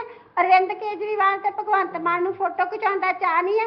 ਇਹ ਜਿਹੜੀਆਂ ਫੋਟੋਆਂ ਪੰਜਾਬ ਦੇ ਵਿੱਚ ਸਰਕਾਰ ਆ, ਗੁਜਰਾਤ ਤੱਕ ਪੈਂਫਲੇਟ ਸਾਡੇ ਪੈਸੇ ਨਾਲ ਲਾਉਂਦੇ ਹੋ, ਇਹ ਨਹੀਂ ਇਹ ਚਾਹ ਹੈਗਾ। ਇਹ ਸਭ ਚਾਹ ਹੈਗੇ ਆ, ਪਰ ਜੋ ਮਰਜ਼ੀ ਕਰ ਲਓ। ਮੈਂ ਇੱਕ ਗੱਲ ਜਿਹੜੇ ਸਾਡੇ ਕਾਂਗਰਸ ਦੇ ਪ੍ਰਵਕਤਾ ਮੇਰੇ ਵੀਰ, ਉਹਨਾਂ ਨੂੰ ਵੀ ਕਹਿਣਾ ਚਾਹੁੰਦੀ ਹਾਂ ਕਿ ਤੁਸੀਂ ਗੱਲ ਕਰਦੇ ਹੋ ਨਾ ਕਿ ਅਸੀਂ ਸੰਵਿਧਾਨ ਦੀ ਉਲੰਘਣਾ ਕੀਤੀ, ਜਦੋਂ ਐਮਰਜੈਂਸੀ ਲੱਗੀ ਔਰ ਉਦੋਂ ਰਾਸ਼ਟਰਪਤੀ ਤੇ ਸਾਈਨ ਨਹੀਂ ਲਏ, ਉਦੋਂ ਰਾਸ਼ਟਰਪਤੀ ਰਾਜ ਨਹੀਂ ਕਰ ਸਕਦੇ ਸੀ, ਐਮਰਜੈਂਸੀ ਲਾਉਣੀ ਜ਼ਰੂਰੀ ਸੀ। ਆਪਦਾ ਚੇਤਾ ਨਹੀਂ ਹੈ ਕਿ ਕਿਵੇਂ ਲੋਕਾਂ ਨੂੰ ਪੁੱਛਿਆ ਗਿਆ। ਉਸ ਤੋਂ ਅਸੀਂ ਵੀ ਪ੍ਰਭਾਵਿਤ ਹੋਏ, ਮੈਂ ਖੁਦ ਪ੍ਰਭਾਵਿਤ ਹੋਈ ਵੀ ਆ। ਔਰ ਇਹ ਇੱਕ ਗੱਲ ਹੋਰ ਕਹਿਣਾ ਚਾਹੁੰਦੀ ਸੀ, ਲਿਖਿਆ ਸੀ ਇੱਥੇ। ਹਾਂ, ਤੁਹਾਡੇ ਨਹਿਰੂ ਚਾਚੇ ਨਹਿਰੂ ਨੇ ਕੀਤਾ ਕੀ ਆ? ਇੱਕ ਫੁੱਲ ਲਾਇਆ ਤੇ ਮੈਂ ਬੱਚਿਆਂ ਦਾ, ਮੇਰੇ ਜਨਮ ਦਿਨ ਤੇ ਬੱਚਿਆਂ ਦਾ ਦਿਨ ਮਨਾ ਦੋ। ਕੀ ਜ਼ਰੂਰੀ ਸੀ? ਇਹ ਬੀਜੇਪੀ ਆ ਮੈਡਮ ਪਲੀਜ਼ ਮੈਡਮ ਜੀ, ਤੁਸੀਂ ਨਾ ਜਿਹੜੇ ਹੋਮ ਮਿਨਿਸਟਰ ਨੇ ਇੰਡੀਆ ਦੇ, ਉਹਨਾਂ ਦਾ ਤੁਸੀਂ ਪਹਿਲਾਂ ਜਿਹੜਾ ਆ ਉਹਨੇ ਪ੍ਰੈਸ ਕਾਨਫਰੰਸ ਤੇ ਉਹਨਾਂ ਨੂੰ ਸੁਣ ਲਓ। ਉਹ ਪੰਡਿਤ ਜਵਾਹਰ ਲਾਲ ਨਹਿਰੂ ਜੀ ਕਹਿ ਕੇ, ਪੰਡਿਤ ਜੀ ਕਹਿ ਕੇ ਸੰਬੋਧਨ ਕਰਦੇ ਨੇ। ਤੁਸੀਂ ਦੇਖੋ ਕਿ ਤੁਸੀਂ ਕਹਿ ਰਹੇ ਹੋ ਕਿ ਕੀਤਾ ਕੀ ਹੈ, ਕਿੱਦਾਂ ਦੀਆਂ ਗੱਲਾਂ ਮੈਂ ਤੁਸੀਂ ਕਰ ਰਹੇ ਹੋ। ਜਦੋਂ ਤੁਸੀਂ ਜਿਹੜੇ ਭਾਰਤ ਦਾ ਦੇਖੋ, ਜਿਹੜਾ ਉੱਥੇ ਸਿੰਗੂਲ ਸਜਾਇਆ ਜਾਂਦਾ ਹੈ, ਉਹ ਜਿਹੜਾ ਸਭ ਤੋਂ ਪਹਿਲਾਂ ਜਦੋਂ ਰਾਜ ਦਿੱਤਾ ਜਾਂਦਾ, ਉਹਦੀ ਰਿਸੀਵਿੰਗ ਜਿਹੜੀ ਹੈ ਉਹ ਪੰਡਿਤ ਜਵਾਹਰ ਲਾਲ ਨਹਿਰੂ ਜੀ ਨੇ ਕੀਤੀ ਸੀ। ਉਹ ਸਿੰਗੂਲ ਤੁਸੀਂ ਜਿਹੜਾ ਹੈਗਾ ਆ ਪਾਰਲੀਮੈਂਟ ਵਿੱਚ ਸਜਾਉਣ ਜਾ ਰਹੇ ਹੋ। ਤੁਸੀਂ ਕਿਹੜੀਆਂ ਗੱਲਾਂ ਕਰ ਰਹੇ ਹੋ ਮੈਡਮ? ਜੀ ਪਲੀਜ਼ ਇੱਕ ਕਰਕੇ ਮੈਡਮ। ਸੰਘਰਸ਼ ਦੇ ਵਿੱਚ ਯੋਗਦਾਨ ਪਾਇਆ ਹੋਵੇ, ਤੁਸੀਂ ਉਹਨਾਂ ਦੇ ਉੱਤੇ ਇਦਾਂ ਦੇ ਸਵਾਲ ਚੁੱਕ ਰਹੇ ਹੋ। ਮੇਰੇ ਤੋਂ ਤੁਸੀਂ ਵੱਡੇ ਹੋ, ਮੈਨੂੰ ਨਹੀਂ ਲੱਗਦਾ ਕਿ ਮੈਨੂੰ ਆਹ ਗੱਲਾਂ ਤੁਹਾਨੂੰ ਕਹਿਣੀਆਂ ਚਾਹੀਦੀਆਂ। ਤੁਸੀਂ ਇੱਕ ਪਾਰਟੀ ਜਿਹੜੀ ਠੀਕ ਹੈ ਨਰਵਾਲ ਜੀ, ਸੈਂਟਰ ਦੇ ਵਿੱਚ ਨਰਵਾਲ ਠੀਕ ਹੈ ਤੁਸੀਂ ਨੁਮਾਇੰਦੇ ਹੋ ਤੇ ਤੁਸੀਂ ਪੰਡਿਤ ਜਵਾਹਰ ਲਾਲ ਨਹਿਰੂ ਬਾਰੇ ਇਦਾਂ ਦੀਆਂ ਗੱਲਾਂ ਕਰ ਰਹੇ ਹੋ। ਮੈਂ ਤੁਹਾਡੇ ਤੋਂ ਇਹ ਚੀਜ਼ ਐਕਸੈਪਟ ਨਹੀਂ ਕਰਦਾ ਸੀਗਾ। ਚਲੋ ਠੀਕ ਹੈ, ਹੋਰ ਕੋਈ ਕਹਿ ਦੋ ਉਹ ਮੰਨ ਸਕਦੇ ਆ, ਪਰ ਮੈਂ ਤੁਸੀਂ ਜਿਹੜੀ ਗੱਲ ਕਰ ਰਹੇ ਹੋ, ਤੁਸੀਂ ਪੰਡਿਤ ਜੀ ਬਾਰੇ ਜਿਹੜੀਆਂ ਗੱਲਾਂ ਕਰ ਰਹੇ ਹੋ, ਜੀ ਮੈਡਮ ਪਲੀਜ਼ ਇੱਕ ਇੱਕ ਇਹ ਦੇਸ਼ ਜੀ ਪਲੀਜ਼ ਇੱਕ ਇੱਕ ਕਰਕੇ ਮੈਂ ਸਾਰਿਆਂ ਨੂੰ ਗੁਜ਼ਾਰਿਸ਼ ਕਰਦਾ ਆਰਾਮ ਨਾਲ, ਬਿਲਕੁਲ ਆਰਾਮ ਨਾਲ ਆਪਾਂ ਇੱਕ ਇੱਕ ਕਰਕੇ ਗੱਲ ਕਰੀਏ, ਠੀਕ ਹੈ ਆਰਾਮ ਦੇ ਨਾਲ ਗੱਲ ਕਰ ਰਹੇ ਆ। ਹਾਂਜੀ ਪਰ ਮੇਰੇ ਤੋਂ ਵੱਡੇ ਨੇ ਵੀ ਭਾਜੀ ਇਹ ਜਿਹੜੀ ਗੱਲ ਕਰ ਰਹੇ ਨੇ, ਇਹਨਾਂ ਨੂੰ ਇਹ ਗੱਲ ਜਿਹੜੀ ਠੀਕ ਹੈ ਮੈਡਮ, ਉਹਨਾਂ ਨੇ ਉਸ ਤੇ ਇਤਰਾਜ਼ ਜ਼ਾਹਰ ਕੀਤਾ ਹੈ। ਉਹਨਾਂ ਨੇ ਕਿਹਾ ਕਿ ਪੰਡਿਤ ਜੀ ਦਾ ਜਿਹੜਾ ਕੰਟਰੀਬਿਊਸ਼ਨ ਹੈ ਭਾਰਤ ਦੇ ਵਿੱਚ, ਤੁਸੀਂ ਜਵਾਹਰ ਲਾਲ ਨਹਿਰੂ ਜੀ ਦਾ ਕੰਟਰੀਬਿਊਸ਼ਨ ਜਿਹੜਾ ਉਸ ਨੂੰ ਅੱਖੋਂ ਪਰੋਖੇ ਨਹੀਂ ਕਰ ਸਕਦੇ। ਉਸ ਨੂੰ ਅੱਖੋਂ ਪਰੋਖੇ ਤੁਹਾਡੇ ਸਾਹਮਣੇ ਬੀਜੇਪੀ ਕਰ ਰਹੀ ਹੈ। ਜੀ ਮੈਂ ਉਹੀ ਇਹਨਾਂ ਨੂੰ ਹੀ ਕਹਿ ਰਿਹਾ, ਕਿ ਅੱਖੋਂ ਪਰੋਖੇ ਨਹੀਂ ਕੀਤਾ ਜਾ ਸਕਦਾ। ਹਰੇਕ ਸਰਕਾਰ ਨੇ, ਹਰੇਕ ਕੋਈ ਪ੍ਰਧਾਨ ਮੰਤਰੀ ਰਹੇ ਹੋਣ, ਉਹਨਾਂ ਨੇ ਆਪਣੇ ਪੱਧਰ ਤੇ ਕੰਮ ਕੀਤਾ ਹੈਗਾ। ਅਸੀਂ ਕਿਸੇ ਨੂੰ ਅਣਗੌਲਿਆਂ ਨਹੀਂ ਕਰ ਸਕਦੇ, ਕੋਈ ਨਾ ਕੋਈ ਕੰਮ ਉਹ ਕਰਕੇ ਹੀ ਗਏ ਨੇ। ਇਦਾਂ ਕਹਿਣਾ ਇਹ ਵਾਜਬ ਨਹੀਂ ਕਿ ਉਹਨਾਂ ਨੇ ਕੁਝ ਨਹੀਂ ਕੀਤਾ ਹੈਗਾ। ਨਰਵਾਲ ਜੀ, ਇਹ ਇੱਕ ਸਵਾਲ ਤੁਹਾਡੇ ਤੋਂ ਵੀ ਹੈ, ਐਮਰਜੈਂਸੀ ਦੀ ਗੱਲ ਹੁੰਦੀ ਹੈ, ਤੇ ਦੂਸਰਾ ਤੁਸੀਂ ਕਹਿ ਰਹੇ ਸੀ ਅਕਾਲੀ ਦਲ ਬੀਜੇਪੀ ਅੱਗੇ ਹੈ, ਤੇ ਉਹਨਾਂ ਨੇ ਵੀ ਐਗਜ਼ਾਮਪਲ ਦੇ ਦਿੱਤਾ ਕਿ ਬਾਜਵਾ ਸਾਹਿਬ ਤਾਂ ਹੁਣ ਫਿਕਰ ਦੇ ਵਿੱਚ ਨੇ ਕਿ ਜੇ ਆਪ ਵਾਲਿਆਂ ਨੂੰ ਸਮਰਥਨ ਕਰਨਾ ਹੈ, ਠੀਕ ਹੈ, ਇਹ ਮੁੱਦਾ ਉਸ ਦੇ ਨਾਲ ਨਹੀਂ ਜੁੜਿਆ, ਪਰ ਉਹ ਵੀ ਕਹਿ ਰਹੇ ਨੇ ਕਿ ਬਾਕੀਆਂ ਨੂੰ ਵੀ ਪੁੱਛ ਲਓ, ਬਾਕੀਆਂ ਨੂੰ ਪੁੱਛਿਆ ਹੀ ਨਹੀਂ ਜਾ ਰਿਹਾ ਹੁਣ। ਨਹੀਂ ਦੇਖੋ, ਇਹ ਤਾਂ ਬਿਲਕੁਲ ਦੇਖੋ ਜਿਹੜੀਆਂ ਨਿਰਧਾਰ ਗੱਲਾਂ ਨੇ, ਦੇਖੋ ਕੋਈ ਵੀ ਚੀਜ਼ ਹੁੰਦੀ ਹੈ, ਕੋਈ ਵੀ ਤੁਸੀਂ ਸਵਾਲ ਪੁੱਛਦੇ ਹੋ, ਕੋਈ ਲੀਡਰ ਉਸ ਚੀਜ਼ ਦਾ ਜਵਾਬ ਦਿੰਦਾ ਹੈ, ਉਹਨੂੰ ਇਹ ਚੀਜ਼ ਥੋੜੀ ਜੋੜ ਕੇ ਦੇਖ ਲੈਣਾ ਚਾਹੀਦਾ ਕਿ ਕੋਈ ਜਿਹੜਾ ਅਲਾਈਅੰਸ ਹੋ ਰਿਹਾ। ਦੇਖੋ ਦੇਸ਼ ਦੀ ਜਿਹੜੀ ਸਾਰੀਆਂ ਜਿੰਨੀਆਂ ਵੀ ਵਿਰੋਧੀ ਧਿਰਾਂ ਨੇ ਉਹ ਇਕੱਠੀਆਂ ਹੋ ਰਹੀਆਂ ਨੇ, ਕਿਉਂਕਿ ਉਹਨਾਂ ਨੂੰ ਦਿਸਦਾ ਕਿ ਅਸੀਂ ਦੇਸ਼ ਦੇ ਸੰਵਿਧਾਨ ਨੂੰ ਬਚਾਉਣਾ, ਸਿਵਾਏ ਅਕਾਲੀ ਦਲ ਤੋਂ, ਕਿਉਂਕਿ ਅਕਾਲੀ ਦਲ ਨੇ ਸੰਵਿਧਾਨ ਨਹੀਂ ਬਚਾਉਣਾ। ਅਕਾਲੀ ਦਲ ਨੇ ਸਿਰਫ ਬੀਬੀ ਹਰਸਿਮਰਤ ਕੌਰ ਬਾਦਲ ਦੀ ਸੀਟ ਬਚਾਉਣੀ ਹੈ ਜਾਂ ਫਿਰ ਸੁਖਬੀਰ ਬਾਦਲ ਦੀ ਸੀਟ ਬਚਾਉਣੀ ਹੈ। ਉਸ ਚੀਜ਼ ਲਈ ਜਿਹੜਾ ਬੀਜੇਪੀ ਦਾ ਸਾਥ ਦੇਣ ਦੀ ਕੋਸ਼ਿਸ਼ ਕਰ ਰਹੇ ਆ। ਉਸ ਤੋਂ ਇਲਾਵਾ ਦੇਸ਼ ਦੀਆਂ ਜਿੰਨੀਆਂ ਵੀ ਹੈਗੇ ਨੇ, ਜਿੰਨੀਆਂ ਵੀ ਪਾਰਟੀਆਂ ਨੇ, ਉਹ ਇੱਕ ਪਲੇਟਫਾਰਮ ਦੇ ਉੱਤੇ ਆਉਣ ਦੀ ਗੱਲ ਕਰ ਰਹੀਆਂ ਨੇ। ਦੇਖੋ ਕੋਈ ਵੀ ਸਟੇਟ ਆ ਜਿਹੜਾ ਠੀਕ ਹੈ ਮੈਡਮ ਪਲੀਜ਼ ਇੱਕ ਕੋਈ ਵੀ ਲੀਡਰ ਹੁੰਦਾ ਹੈ, ਉਹ ਆਪਣੀ ਗੱਲ ਕਹਿਣ ਦਾ ਹੱਕ ਹੈ, ਉਹ ਇਹ ਗੱਲ ਕਰ ਸਕਦੇ ਨੇ। ਇਹ ਚੀਜ਼ਾਂ ਥੋੜੀ ਹੈਗੀਆਂ ਕਿ ਠੀਕ ਹੈ ਆਪਾਂ ਉਹਨਾਂ ਤੋਂ ਜਾਣ ਲੈਂਦੇ ਆ, ਰਣਵੀਰ ਜੀ ਉਹ ਕਹਿ ਰਹੇ ਨੇ ਕਿ ਅਸੀਂ ਤਾਂ ਸੰਵਿਧਾਨ ਬਚਾਉਣ ਦੀ ਗੱਲ ਕਰ ਰਹੇ ਹਾਂ, ਤੁਸੀਂ ਜੋ ਹੈ ਸਿਰਫ ਆਪਣੀਆਂ ਸੀਟਾਂ ਤੇ ਇੱਕ ਕੋਈ ਬੰਗਲਾ ਮਿਲਿਆ ਹੋਇਆ ਦਿੱਲੀ ਦੇ ਵਿੱਚ ਉਹ ਬਚਾਉਣ ਦੇ ਲਈ। ਹੁਣ ਮੈਨੂੰ ਉਹ ਕਹਿ ਰਹੇ ਹੋ ਸਕਦਾ ਕਿ ਆਉਣ ਵਾਲੇ ਸਮੇਂ ਤੁਸੀਂ ਵੀ ਭਾਜਪਾ ਦੇ ਨਾਲ ਗੱਠਜੋੜ ਕਰਦੇ ਨਜ਼ਰ ਆਓ। ਦੇਖੋ ਜੀ, ਦੋ ਗੱਲਾਂ ਆ। ਮੈਂ ਨਰਵਾਲ ਸਾਹਿਬ ਨੂੰ ਦੱਸਣਾ ਚਾਹੁੰਦਾ ਹਾਂ ਕਿ ਜਿਹੜੀ ਦੇਸ਼ ਦੇ ਲੋਕਤੰਤਰ ਨੂੰ ਬਚਾਉਣ ਨੂੰ ਨਹੀਂ, ਕਾਂਗਰਸ ਆਪਣੀ ਹੋਂਦ ਨੂੰ ਬਚਾਉਣ ਲਈ ਲਾਂਚ ਕਰ ਰਹੀ ਹੈ, ਕਿਉਂਕਿ ਲਗਾਤਾਰ 10 ਸਾਲ ਤੋਂ ਲੋਕਾਂ ਨੇ ਨਕਾਰਿਆ, ਤੇ ਆਉਣ ਵਾਲੇ ਸਮੇਂ ਦੇ ਵਿੱਚ ਵੀ ਜਿਹੜੇ ਲੋਕ ਹੈ ਉਹ ਕਾਂਗਰਸ ਨੂੰ ਕਿਸੇ ਵੀ ਪਾਸੇ ਮੂੰਹ ਲਾਉਣਾ ਨਹੀਂ ਚਾਹੁੰਦੇ, ਤੇ ਦੇਸ਼ ਦੀ ਸੱਤਾ ਦੇ ਵਿੱਚ ਕਦੀ ਵੀ ਉਹਨੂੰ ਦੁਬਾਰਾ ਲੈ ਕੇ ਨਹੀਂ ਆਉਣਾ ਚਾਹੁੰਦੇ। ਕਾਂਗਰਸ ਹੈ ਜਿਹੜੀ ਬਿਲਕੁਲ ਮਰ ਚੁੱਕੀ ਹੈ, ਤੇ ਮੁਰਦੇ ਨੂੰ ਇੱਕ ਜਿਹੜਾ ਸਹਾਰਾ ਹੁੰਦਾ ਉਹ ਆਕਸੀਜਨ ਵਾਸਤੇ ਦਰ ਤੇ ਜਾ ਕੇ ਤੜਪ ਰਹੀ ਹੈ। ਦੂਜੀ ਗੱਲ, ਬੀਜੇਪੀ ਨਾਲ ਅਕਾਲੀ ਦਲ ਦੇ ਅਲਾਇੰਸ ਦੀ ਜਿਹੜੀ ਤੁਸੀਂ ਗੱਲ ਕਰ ਰਹੇ ਹੋ, ਅਕਾਲੀ ਦਲ ਤੇ ਬੀਜੇਪੀ ਦਾ ਅਲਾਇੰਸ ਸੀ ਜਿਹੜਾ ਉਹ ਭਾਈਚਾਰਕ ਏਕਤਾ ਦਾ ਭਾਈਚਾਰਕ ਸਾਂਝ ਕਰਕੇ ਹੋਇਆ ਸੀ। ਜਦੋਂ ਤੁਹਾਡੇ ਬੇਅੰਤ ਸਿੰਘ ਵਰਗੇ ਨੇ ਹਿੰਦੂ ਤੇ ਸਿੱਖਾਂ ਨੂੰ ਬਰਾਬਰ ਤੇ ਆ ਕੇ 95 ਚ ਕਾਲੇ ਤੌਰ ਦੇ ਵਿੱਚ ਖੜਾ ਕਰਤਾ ਸੀ ਨਾ, ਉਹ ਬਾਦਲ ਸਾਹਿਬ ਦੀ ਉਸ ਹਿੰਦੂ ਸਿੱਖ ਭਾਈਚਾਰੇ ਨੂੰ ਕਾਇਮ ਕਰਨ ਵਾਸਤੇ ਉਹ ਐਨਡੀਏ ਮੇਰੀ ਗੱਲ ਵੇਖੋ, ਮੈਂ ਤੁਹਾਨੂੰ ਇੰਟਰਪਟ ਨਹੀਂ ਕੀਤਾ। ਜੀ ਨਰਵਾਲ ਜੀ ਪਲੀਜ਼ ਆਪਾਂ ਉਹਨਾਂ ਦੀ ਗੱਲ ਸੁਣ ਲਈਏ ਜੀ। ਭਾਈਚਾਰਕ ਸਾਂਝ 95 ਚ ਜਦੋਂ ਤੁਸੀਂ ਹਿੰਦੂ ਤੇ ਸਿੱਖ ਲਿਆ ਕੇ ਸਾਹਮਣੇ ਖੜੇ ਕਰਦੇ ਸੀ ਨਾ, ਜਿਹੜੇ ਹਮੇਸ਼ਾ ਕਾਂਗਰਸ ਕਰਦੀ ਰਹੀ ਹੈ, ਤੁਸੀਂ ਚਾਹੁੰਦੇ ਹੋ ਕਿ ਪਾਪਾ ਨਿੰਦਰਾ ਹਮੇਸ਼ਾ ਦੇਸ਼ ਤੇ ਕਾਬਜ ਰਵੇ, ਉਹਦਾ ਪਰਿਵਾਰ ਕਾਬਜ ਰਵੇ। ਉਸ ਪਾਪਾ ਨਿੰਦਰਾ ਨੂੰ ਪੰਜਾਬ ਦੇ ਵਿੱਚੋਂ ਜਿਹੜਾ ਉਹਨੂੰ ਜਦੋਂ ਇੱਥੋਂ ਭਜਾਉਣਾ ਸੀ, ਉਸ ਸਮੇਂ ਦੀ ਲੋੜ ਸੀ ਅਲਾਇੰਸ ਕਰਨਾ। ਅੱਜ ਜਿਹੜਾ ਤੁਸੀਂ ਕਹਿ ਰਹੇ ਹੋ ਕਿ ਬੀਜੇਪੀ ਵਾਲਾ ਆਪਣੀ ਹੋਂਦ ਨੂੰ ਬਚਾਉਣ ਲਈ ਲੜ ਰਹੇ ਆ ਜਾਂ ਅਕਾਲੀ ਦਲ ਅਲਾਇੰਸ ਵੱਲ ਜਾ ਰਹੀ ਹੈ, ਅਸੀਂ ਬੀਜੇਪੀ ਜਦੋਂ ਸਰਕਾਰ ਦੇ ਵਿੱਚ ਹੈ, ਅਸੀਂ ਬੀਜੇਪੀ ਨੂੰ ਉਦੋਂ ਉਹਨਾਂ ਨਾਲੋਂ ਅਲਾਇੰਸ ਤੋੜਿਆ ਜਦੋਂ ਬੀਜੇਪੀ ਪਾਵਰ ਦੇ ਵਿੱਚ ਸੀ, ਤੇ ਅੱਜ ਬੀਜੇਪੀ ਨਾਲੋਂ ਅਸੀਂ ਜਲੰਧਰ ਇਲੈਕਸ਼ਨ ਦੇ ਵਿੱਚ ਬੀਜੇਪੀ ਨਾਲੋਂ ਅੱਗੇ ਖੜੇ ਆ। ਅਸੀਂ ਬੀਜੇਪੀ ਨਾਲੋਂ ਅੱਗੇ ਖੜੇ ਆ। ਸਾਨੂੰ ਅਸੀਂ 2022 ਕੰਦੇ ਠੀਕ ਹੈ ਰਣਵੀਰ ਜੀ, ਜਲੰਧਰ ਕੰਦੇ ਲੜ ਸਕਦੇ। ਠੀਕ ਹੈ, ਉਹਨਾਂ ਦਾ ਵੀ ਜਵਾਬ ਲੈ ਲਈ। ਛੋਟਾ ਹੈ ਨਰਵਾਲ ਜੀ, ਬਿਲਕੁਲ ਛੋਟਾ ਹੈ ਜਵਾਬ, ਫਿਰ ਸ਼ਸ਼ੀ ਵੀਰ ਕੋ ਜਾਵਾਂਗੇ। ਜੀ ਸਭ ਤੋਂ ਪਹਿਲੀ ਗੱਲ ਹੈ, ਇੱਥੇ ਹੋਂਦ ਕੌਣ ਬਚਾਉਣ ਦੀ ਗੱਲ ਕਰ ਰਿਹਾ? ਹੋਂਦ ਬਚਾਉਣ ਦੀ ਗੱਲ ਕਰ ਰਹੀ ਹੈ ਅਕਾਲੀ ਦਲ ਬਾਦਲ। ਇਹ ਨਾ ਤੁਸੀਂ ਛੱਡੀ ਨਹੀਂ ਸਰਕਾਰ, ਤੁਹਾਨੂੰ ਪੰਜਾਬ ਦੇ ਕਿਸਾਨਾਂ ਨੇ ਸਰਕਾਰ ਛਡਾਈ ਹੈ। ਕਿਹੜੀਆਂ ਗੱਲਾਂ ਕਰ ਰਹੇ ਹੋ? ਅੱਜ ਤੁਸੀਂ ਗੱਲ ਕਰ ਰਹੇ ਹੋ ਕਿ ਤੁਸੀਂ ਜਲੰਧਰ ਚ ਅੱਗੇ ਖੜੇ ਹੋ। ਦੋ ਪਾਰਟੀਆਂ ਦਾ ਤੁਹਾਡਾ ਗੱਠਜੋੜ ਸੀ, ਅਕਾਲੀ ਦਲ ਤੇ ਬਸਪਾ ਦਾ। ਹੁਣ ਮੈਨੂੰ ਦੱਸ ਦਿਓ ਕਿ ਬਸਪਾ ਵੀ ਬੀਜੇਪੀ ਦੇ ਨਾਲ ਜੁੜ ਰਿਹਾ ਔਰ ਤੁਹਾਡੇ ਬੰਦੇ ਬਿਆਨ ਦੇ ਰਹੇ ਨੇ ਜੇ ਅਸੀਂ ਇਕੱਠੇ ਹੋ ਕੇ ਇਲੈਕਸ਼ਨ ਲੜਦੇ ਸ਼ਾਇਦ ਅਸੀਂ ਜਲੰਧਰ ਇਲੈਕਸ਼ਨ ਜਿੱਤ ਜਾਂਦੇ। ਸੋ ਇਹਦਾ ਕੀ ਮਤਲਬ ਹੈ? ਤੁਸੀਂ ਪਹਿਲਾਂ ਇਹ ਪੁੱਛ ਲਓ, ਬੀਜੇਪੀ ਵਾਲਿਆਂ ਨੂੰ ਪੁੱਛ ਲਓ ਤੁਹਾਨੂੰ ਨਾਲ ਰਲਾਉਣਾ ਚਾਹੁੰਦੇ ਨੇ, ਇਹ ਗੱਲ ਪੁੱਛ ਲਓ। ਨਹੀਂ ਬੀਜੇਪੀ ਤਾਂ ਹਲੇ ਨਹੀਂ ਰਲਾਣਾ ਚਾਹ ਰਹੀ। ਠੀਕ ਹੈ ਨਰਵਾਲ ਜੀ, ਠੀਕ ਹੈ ਆਪਾਂ ਮੁੱਦੇ ਤੇ ਹੀ ਰਹੀਏ। ਠੀਕ ਹੈ ਰਣਵੀਰ ਜੀ ਨਰਵਾਲ ਜੀ ਪਲੀਜ਼ ਠੀਕ ਹੈ ਸੋ ਠੀਕ ਹੈ ਨਰਵਾਲ ਜੀ ਪਲੀਜ਼ ਸ਼ਸ਼ੀ ਵੀਰ ਵੀ ਸਾਡੇ ਨਾਲ। ਸ਼ਸ਼ੀ ਜੀ ਗੱਲ ਕੀਤੀ ਜਾਵੇ, ਲਗਾਤਾਰ ਅਜਿਹੀਆਂ ਕਈ ਸਾਰੇ ਇੰਸਟੈਂਸ ਸਾਹਮਣੇ ਆਏ ਨੇ, ਜਿਹੜਾ ਐਗਜ਼ਾਮਪਲ ਤੁਸੀਂ ਵੀ ਦਿੱਤਾ ਵਾਰ ਮੈਮੋਰੀਅਲ ਦਾ ਹੋਵੇ ਜਾਂ ਹੋਰ ਹੋਵੇ, ਪਰ ਬੀਜੇਪੀ ਇਹ ਕਹਿ ਰਹੀ ਹੈ, ਅਸੀਂ ਬੀਜੇਪੀ ਆਗੂ ਜਿਹੜੇ ਤਰੁਣ ਚੁੱਗ ਸਨ ਉਹਨਾਂ ਦਾ ਬਿਆਨ ਵੀ ਸੁਣਿਆ, ਉਹਨਾਂ ਨੇ ਕਿਹਾ ਕਿ ਸਾਰੇ ਜਿਹੜੇ ਭ੍ਰਿਸ਼ਟਾਚਾਰੀ ਨੇ, ਕੁੰਠਿਤ ਲੋਕ ਨੇ, ਜਿਹੜੇ ਦੇਸ਼ ਦਾ ਵਿਕਾਸ ਨਹੀਂ ਚਾਹੁੰਦੇ, ਉਹੀ ਸਿਰਫ ਇਸ ਦਾ ਵਿਰੋਧ ਕਰ ਰਹੇ ਨੇ ਸਿਰਫ ਵਿਖਾਵੇ ਦੇ ਵਾਸਤੇ। ਭ੍ਰਿਸ਼ਟਾਚਾਰੀ ਇਹਨਾਂ ਨੇ ਕਿਹਨਾਂ ਨੂੰ ਕਿਹਾ ਵਾ? ਸ਼ਾਇਦ ਹੇਮੰਤ ਬਿਸ਼ਵ ਸ਼ਰਮਾ ਨੂੰ ਕਿਹਾ ਹੈ, ਚਾਹੇ ਰੈਡੀ ਬ੍ਰਦਰਸ ਨੂੰ ਕਿਹਾ ਹੈ, ਇਹ ਤਾਂ ਉਹੀ ਜਾਣਦੇ ਨੇ, ਜੋਤੀਨਾਥ ਜੈ ਸਿੰਧੀਆ ਨੂੰ ਕਿਹਾ। ਬੜੀ ਲੰਬੀ ਲਿਸਟ ਸੀਗੀ ਜਿਨ੍ਹਾਂ ਨੂੰ ਈਵਨ ਪ੍ਰਧਾਨ ਮੰਤਰੀ ਸਾਹਿਬ ਆਪ ਸੰਬੋਧਨ ਕਰਦੇ ਰਹੇ ਨੇ ਰੈਲੀਆਂ, ਜੋ ਭ੍ਰਿਸ਼ਟਾਚਾਰ ਦੀ ਵੱਡੀ ਲਿਪਤ ਕਹਿੰਦੇ ਰਹੇ, ਭ੍ਰਿਸ਼ਟਾਚਾਰੀ ਕਹਿੰਦੇ ਰਹੇ ਨੇ, ਜਿਨ੍ਹਾਂ ਦੇ ਖਿਲਾਫ CBI ਤੇ ED ਦੀ ਜਦੋਂ ਰੇਡਾਂ ਵੱਜਦੀਆਂ ਸੀਗੀਆਂ, ਦਾ ਮੂਵਮੈਂਟ ਉਹਨਾਂ ਨੇ ਬੀਜੇਪੀ ਜੁਆਇਨ ਕਰ ਲਈ, ਉਹਨਾਂ ਨੂੰ ਬੀਜੇਪੀ ਦੇ ਵਿੱਚ ਚੰਗੇ ਰੋਲ ਵੀ ਮਿਲੇ, ਉਹਨਾਂ ਨੂੰ ਕਿਸੇ ਨੂੰ ਮਿਨਿਸਟਰੀ ਵੀ ਮਿਲੀ, ਕਈਆਂ ਨੂੰ ਵੱਡੇ ਅਹੁਦੇ ਵੀ ਮਿਲੇ, ਕਈਆਂ ਨੂੰ ਮੁੱਖ ਮੰਤਰੀ ਦੀ ਕੁਰਸੀ ਵੀ ਮਿਲੀ।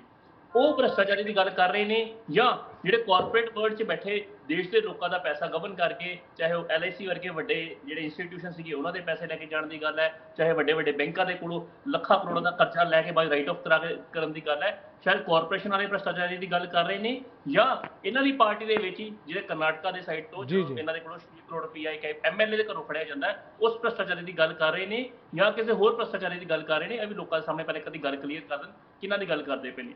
ਵਾਪਿਸ ਮੈਂ ਤੁਹਾਨੂੰ ਦੱਸਣਾ ਚਾਹੁੰਦਾ ਕਿ ਜਿਸ ਤਰੀਕੇ ਦੇ ਨਾਲ ਮੈਂ ਤਾਂ ਅੱਜ ਗੱਲ ਹੀ ਮੁੱਦੇ ਦੀ ਸ਼ੁਰੂ ਕੀਤੀ ਹੈ। ਮੈਂ ਕਹਿੰਦਾ ਜੀ ਹਰ ਚੀਜ਼, ਈਵਨ ਤੁਹਾਡੀ ਡਿਬੇਟ ਤੋਂ ਲੈ ਕੇ ਹਰ ਚੀਜ਼, ਤੁਹਾਡੀ ਡਿਬੇਟ ਵੀ ਭਾਰਤੀ ਸੰਵਿਧਾਨ ਦੀ ਕਲੋਜ਼ 1 ਕਲੋਜ਼ ਇਹ ਸਾਨੂੰ ਰਾਈਟ ਦੇ ਰਿਹਾ ਬੋਲਣ ਵਾਸਤੇ, ਸਪੀਚ ਐਂਡ ਐਕਸਪ੍ਰੈਸ਼ਨ ਦਾ, ਉਹਦੇ ਹੇਠ ਅਸੀਂ ਟੈਲੀਕਾਸਟ ਕਰ ਰਹੇ ਹਾਂ। ਹਰ ਚੀਜ਼ ਕਾਨੂੰਨ ਦੇ ਨਾਲ ਬੰਨੀ ਹੋਈ ਹੈ। ਮੈਂ ਤਾਂ ਸਿੰਪਲ ਜੀ ਗੱਲ ਦੱਸੀ ਹੈ ਕਿ ਭਾਰਤੀ ਸੰਵਿਧਾਨ ਅਲਾਉ ਨਹੀਂ ਕਰਦਾ ਪ੍ਰਾਈਮ ਮਿਨਿਸਟਰ ਨੂੰ। ਅਸੀਂ ਕਹਿੰਦੇ ਹਾਂ ਜੇ ਤੁਹਾਨੂੰ ਕੋਈ ਪ੍ਰੋਵੀਜ਼ਨ ਹੈ ਤੁਸੀਂ ਦੱਸ ਦਿਓ, ਤੁਹਾਡੇ ਕੋਲ ਬਹੁਤ ਲੰਬੀ ਲੀਗਲ ਟੀਮ ਹੈ, ਬਿਨਾਂ ਕੋਈ ਆਰਡੀਨੈਂਸ ਨਵਾਂ ਲਿਆਂਦੇ, ਕਿਉਂਕਿ ਇਹਨਾਂ ਦੀ ਇੱਕ ਨਵੀਂ ਆਦਤ ਹੈ ਜਿੱਥੇ ਕਾਨੂੰਨ ਇਹਨਾਂ ਨੂੰ ਅਲਾਉ ਨਹੀਂ ਕਰਦਾ। ਤੁਸੀਂ ਰੀਸੈਂਟਲੀ ਦੇਖਿਆ ਹੋਏਗਾ ਮਾਣਯੋਗ ਸੁਪਰੀਮ ਕੋਰਟ ਦੀ ਫੁੱਲ ਬੈਂਚ ਜਜਮੈਂਟ ਸੀਗੀ, ਸੰਵਿਧਾਨ ਪੀਠ ਉਹਨੂੰ ਕਿਹਾ ਜਾਂਦਾ ਜਦੋਂ ਸਾਰੇ 5 ਕਨਸਟੀਟਿਊਸ਼ਨ ਦਾ ਸਭ ਤੋਂ ਵੱਡਾ ਬੈਂਚ ਬੈਠਦਾ ਹੈ, ਤੇ 5-0 ਦੇ ਨਾਲ ਜਦੋਂ ਇਹਨਾਂ ਦੇ LG ਦੇ ਖਿਲਾਫ ਆਉਂਦੀ ਹੈ ਜਜਮੈਂਟ ਆਉਂਦੀ ਹੈ, ਸਾਰਿਆਂ ਨੇ ਇੱਕੋ ਗੱਲ ਕਹੀ ਕਿ ਜਿਹੜੇ LG ਦੇ ਕੋਲ ਪਾਵਰ ਨਹੀਂ ਹੈ, ਚੁਣੀ ਹੋਈ ਸਰਕਾਰ, ਚੁਣੇ ਹੋਏ ਜਿਹੜੀ ਕੈਬਨਿਟ ਆ ਉਹ ਸਰਕਾਰ ਚਲਾਏਗੀ, ਉਹ ਦਿੱਲੀ ਚਲਾਏਗੀ। ਉਹਨੂੰ ਤੋੜਨ ਵਾਸਤੇ ਆਰਟੀਕਲ 239 AA ਲੈ ਕੇ ਆਇਆ ਜਾਂਦਾ, ਰਾਤੋਂ ਰਾਤ ਵਿੱਚ ਆਰਡੀਨੈਂਸ ਲੈ ਕੇ ਆਇਆ ਜਾਂਦਾ। ਆਰਡੀਨੈਂਸ ਦਾ ਟੈਸਟ ਹੋਏਗਾ, ਜਿਹੜੀ ਪਾਰਲੀਮੈਂਟ ਨਵੀਂ ਬਣਾਈ ਹੈ ਇਹਨਾਂ ਨੂੰ ਉਹਦੇ ਵਿੱਚ ਹੀ ਸਭ ਤੋਂ ਪਹਿਲਾਂ ਜਿਹੜਾ ਆਰਡੀਨੈਂਸ ਉਹ ਮੂੰਹ ਦੇ ਭਾਰ ਖਾਣੀ ਪਏਗੀ, ਜਦੋਂ ਇਹਨਾਂ ਦੇ ਉੱਥੇ ਅਪਰੂਵਲ ਨਹੀਂ ਹੋਏਗੀ। ਕਿਸੇ ਨਾ ਕਿਸੇ ਤਰੀਕੇ ਨਾਲ ਕਨਸਟੀਟਿਊਸ਼ਨ ਦਾ ਘਾਣ ਕਰਨਾ, ਲੋਕਤੰਤਰ ਦਾ ਘਾਣ ਕਰਨਾ, ਲੋਕਾਂ ਦੇ ਸੈਂਟੀਮੈਂਟਸ ਦਾ ਘਾਣ ਕਰਨਾ, ਚਾਹੇ ਮਹਾਰਾਸ਼ਟਰ ਦੀ ਗੱਲ ਹੈ, ਚਾਹੇ MP ਦੀ ਗੱਲ ਹੈ, ਜਿੱਥੇ ਵੋਟਾਂ ਲੋਕੀ ਦੂਸਰੀ ਪਾਰਟੀ ਨੂੰ ਪਾਉਂਦੇ ਨੇ, ਐਂਟੀ BJP ਪਾਉਂਦੇ ਆ। BJP ਕਿਸੇ ਵੀ ਤਰੀਕੇ ਨਾਲ, ਚਾਹੇ ਹਾਰਸ ਟ੍ਰੇਡਿੰਗ ਦੀ ਗੱਲ ਕਰ ਲਈਏ, ਚਾਹੇ ਕਿਸੇ ਨੂੰ ਲਾਲਚ ਦੇ ਕੇ, ਕਿਸੇ ਨੂੰ ਡਰਾ ਕੇ, ਆਪਦੇ ਵਾਲੇ ਪਾਸੇ ਲਿਆ ਕੇ ਸਰਕਾਰਾਂ ਬਣਾਉਣ ਦੀਆਂ ਵਿਉਂਤਬੰਦੀਆਂ ਕਰ ਚੁੱਕੀ ਹੈ, ਲੋਕਾਂ ਦੇ ਸਾਹਮਣੇ ਹੈ। ਉਹਨਾਂ ਦੇ ਕੋਲੋਂ ਤੁਸੀਂ ਆ ਕੇ ਭ੍ਰਿਸ਼ਟਾਚਾਰ ਦੀ ਜਦੋਂ ਐਗਜ਼ਾਮਪਲ ਦਿੰਦੀ ਹੈ ਤਾਂ ਸਮਝ ਨਹੀਂ ਲੱਗਦੀ। ਸ਼ਾਇਦ ਲੋਕਾਂ ਨੂੰ ਸਮਝਣ ਦੀ ਲੋੜ ਹੈ ਕਿਹੜਾ ਬੰਦਾ ਇਸ ਟਾਈਮ ਦੇ ਦੇਸ਼ ਵਾਸਤੇ ਕਰ ਰਿਹਾ, ਕਿਉਂਕਿ ਜਦੋਂ ਇਲੈਕਸ਼ਨ ਲੜੀ ਜਾਂਦੀ ਮੁੱਦਿਆਂ ਤੇ ਲੜੀ ਜਾਂਦੀ ਹੈ। ਇਲੈਕਸ਼ਨ ਲੜੀ ਗਈ ਸੀਗੀ ਮਹਿੰਗਾਈ ਦੇ ਉੱਤੇ, ਇਹਨਾਂ ਦੇ ਵੱਡੇ ਪੋਸਟਰ ਲੱਗੇ ਸੀ, ਬਹੁਤ ਹੋਈ ਮਹਿੰਗਾਈ ਕੀ ਬਾਰ ਅਬ ਕੀ ਬਾਰ ਮੋਦੀ ਸਰਕਾਰ। ਕਿੱਥੇ ਹੈ ਜੀ ਪੈਟਰੋਲ 40 ਰੁਪਏ, ਜਦੋਂ ਕਹਿ ਰਹੇ ਸੀ ਪੈਟਰੋਲ ਦਾ ਰੇਟ ਇਸ ਟਾਈਮ 100 ਰੁਪਏ ਪਾਰ ਕਰ ਗਿਆ, ਗੈਸ ਸਿਲੰਡਰ 1100 ਰੁਪਏ ਪਹੁੰਚ ਗਿਆ, ਰੋਜ਼ਗਾਰ ਜ਼ੀਰੋ, ਲੋਕਾਂ ਬੇਰੋਜ਼ਗਾਰੀ ਦਾ ਲੈਵਲ ਹਾਈ ਦੇ ਉੱਤੇ ਹੈਗਾ ਇਸ ਟਾਈਮ ਜੋ ਦੀ BJP ਸਰਕਾਰ ਬਣੀ ਹੈ। 2 ਕਰੋੜ ਰੋਜ਼ਗਾਰ ਹਰ ਸਾਲ ਦੇਣੇ ਸੀਗੇ, 18 ਕਰੋੜ ਰੋਜ਼ਗਾਰ ਹੁਣ ਤੱਕ ਬਣ ਗਏ, ਉਹ ਕਿੱਥੇ ਨੇ? ਅਸੀਂ ਤਾਂ ਗੱਲ ਕਰ ਰਹੇ ਹਾਂ ਮੁੱਦਿਆਂ ਦੀ। ਮੈਂ ਤਾਂ ਅੱਜ ਵੀ ਜਿਹੜੀ ਗੱਲ ਕਰ ਰਿਹਾ ਮੈਂ ਮੁੱਦੇ ਦੀ ਗੱਲ ਕੀਤੀ ਹੈ, ਐਸ ਪਰ ਲਾਅ ਗੱਲ ਕੀਤੀ। ਕਾਨੂੰਨ ਦਾ ਕੋਈ ਪ੍ਰੋਵੀਜ਼ਨ, ਜੇ ਕਾਨੂੰਨ ਦੀ ਕੋਈ ਪ੍ਰੋਵੀਜ਼ਨ ਦੱਸਦੀ ਹੈ, ਇਹਨਾਂ ਦੀ BJP ਪਾਰਟੀ ਨਹੀਂ, ਅਗਰ ਕੋਈ ਕਾਨੂੰਨ ਦੀ ਧਾਰਾ ਦੱਸਦੀ ਹੈ ਕਿ ਪ੍ਰਧਾਨ ਮੰਤਰੀ ਸਾਹਿਬ ਕੋਲ ਪਾਵਰ ਹੈਗੀ ਹੈ ਇਨੋਗਰੇਟ ਕਰਨ ਦੀ, ਅਸੀਂ ਵੀ ਮੰਨਣ ਨੂੰ ਤਿਆਰ ਹਾਂ। ਠੀਕ ਹੈ ਅਮਨਜੋਤ ਜੀ, ਇਸ ਤਰ੍ਹਾਂ ਨਹੀਂ ਹੋ ਸਕਦਾ ਸੀਗਾ, ਇਹ ਤਾਂ ਸੱਦਾ ਹੀ ਨਹੀਂ ਦਿੱਤਾ ਗਿਆ। ਚਲੋ ਸੱਦਾ ਤਾਂ ਦੇ ਦਿੰਦੇ, ਰਾਸ਼ਟਰਪਤੀ ਆਖਰ ਦੇਸ਼ ਦੇ ਮੁਖੀ ਨੇ, ਉਹਨਾਂ ਨੂੰ ਸੱਦ ਲੈਂਦੇ, ਉਦਘਾਟਨ ਭਾਵੇਂ ਮੋਦੀ ਸਾਹਿਬ ਕਰਦੇ, ਇਹ ਵੀ ਤਾਂ ਹੋ ਹੀ ਸਕਦਾ ਸੀਗਾ।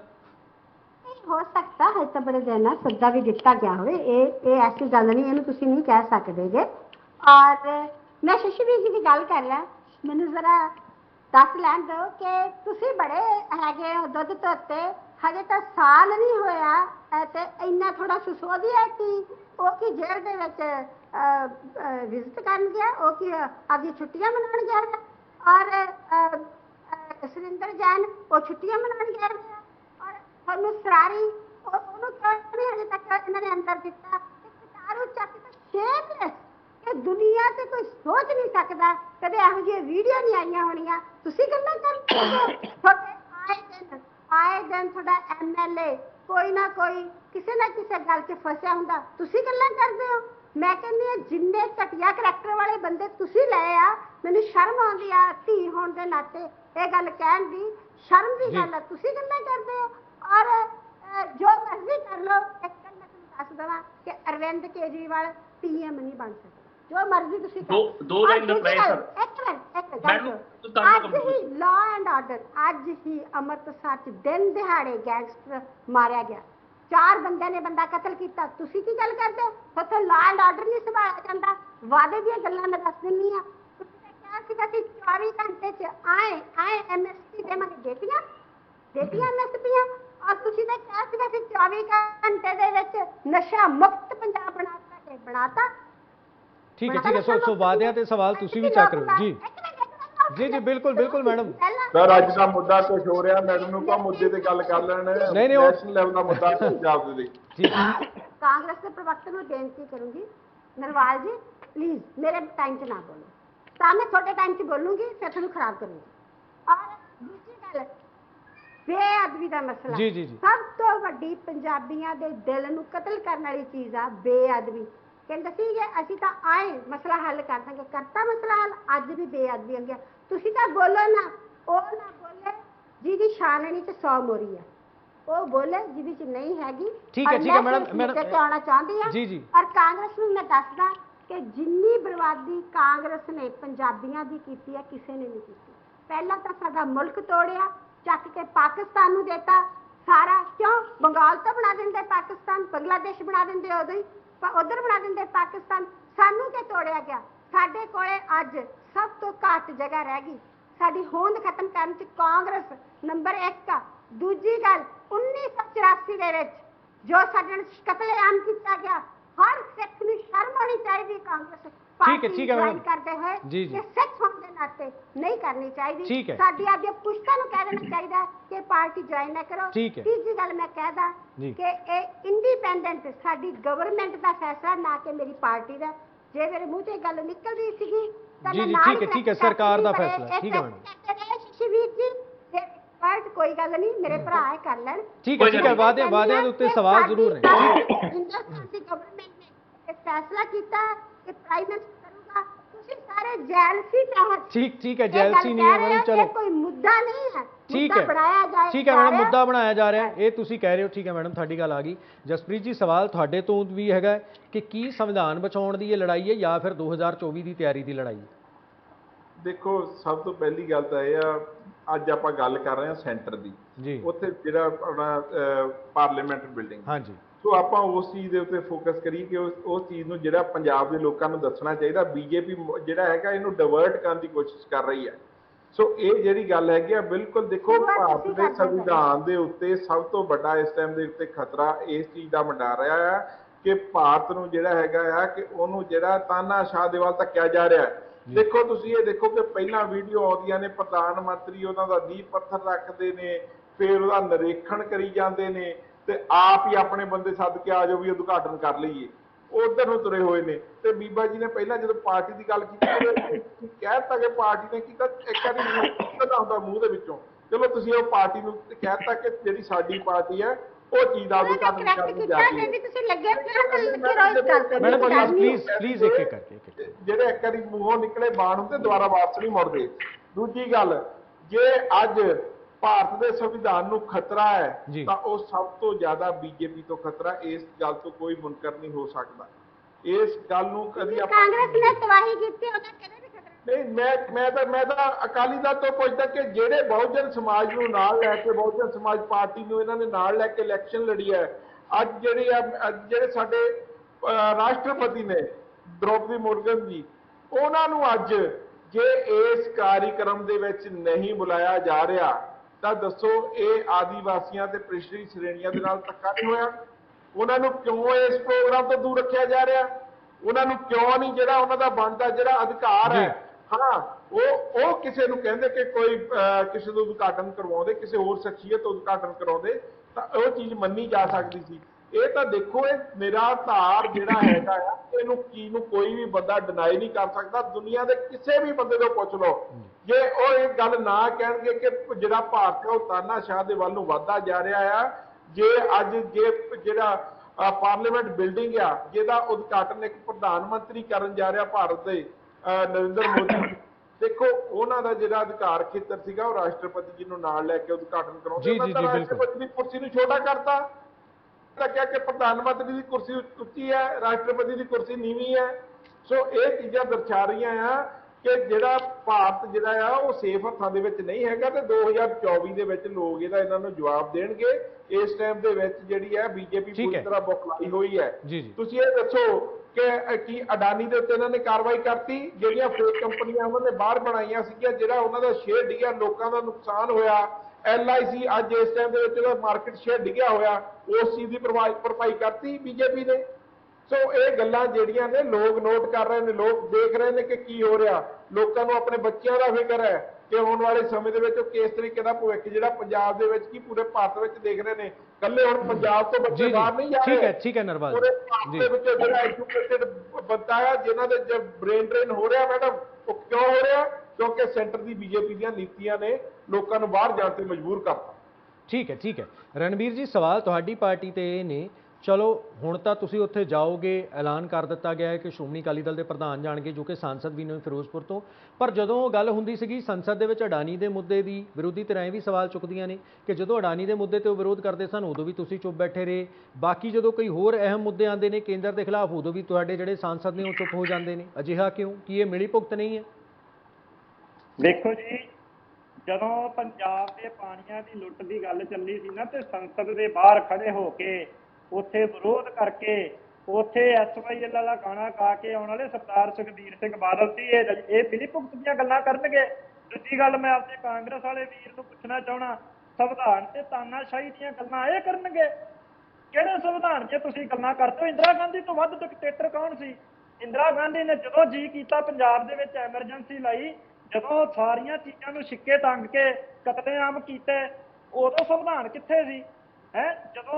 ਜਦੋਂ ਵੀ ਜੀ ਕੀਤਾ, ਜਦੋਂ ਪੰਜਾਬ ਦੇ ਵਿੱਚੋਂ ਕੋਈ ਆਵਾਜ਼ ਉੱਠੀ, ਲਹਿਰ ਉੱਠੀ, ਉਹਨੂੰ ਦਬਾਉਣ ਵਾਸਤੇ ਕਤਲੇਆਮ ਕੀਤੇ।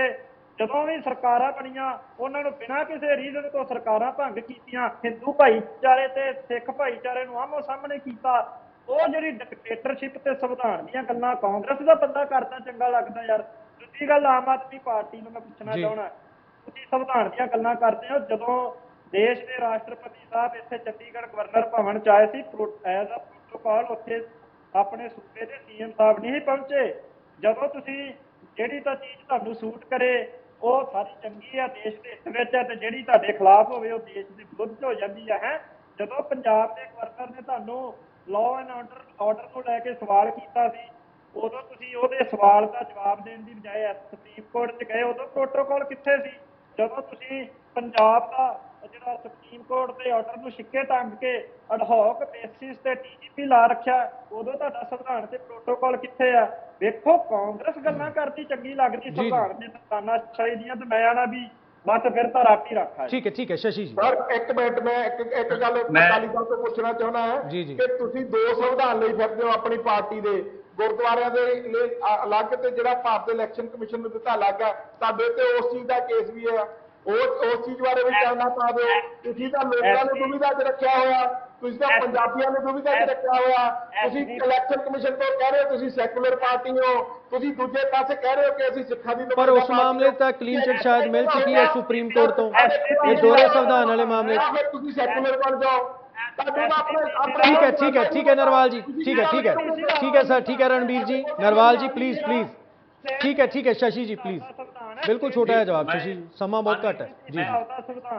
मैं सर पहली गल अकाली दल के प्रवक्ता देवांगा, सत्कारयोग ने पहली गल जो इन्होंने क्वेश्चन राइज किया ना आम आदमी पार्टी के उत्ते कि तुसीं किहड़े मूंह नाल गल करदे पिओ, तुहाडी किहड़ी कैपेसिटी गल करदे पिओ, ਕਿਤੇ ਨਾ ਕਿਤੇ ਇਹਨਾਂ ਦਾ ਦਰਦ ਜਾਇਜ਼ ਹੈ, ਕਿਉਂਕਿ ਇਹਨਾਂ ਦਾ ਬਹੁਤ ਬੁਰੀ ਤਰ੍ਹਾਂ ਚਾਹੇ ਪੰਜਾਬ ਦੇ ਲੋਕਾਂ ਨੇ ਨਕਾਰਿਆ ਹੈ, ਚਾਹੇ ਉਹ ਜਲੰਧਰ ਇਲੈਕਸ਼ਨ ਦੀ ਗੱਲ ਸੀਗੀ, ਚਾਹੇ ਦੂਸਰੀ ਗੱਲ ਹੈ, ਚਾਹੇ ਇਹਨਾਂ ਦੇ ਕੋਲੋਂ ਜਿਸ ਤਰੀਕੇ ਨਾਲ ਸਰ ਮੈਨੂੰ ਬੋਲ ਲੈਣ ਦਿਓ ਪਲੀਜ਼, ਤੁਸੀਂ ਆਪਣੀ ਵਾਰੀ ਬੋਲ ਦਿਓ। ਰਣਬੀਰ ਜੀ ਬੋਲੋ ਤੁਹਾਡੀ ਵਾਰੀ।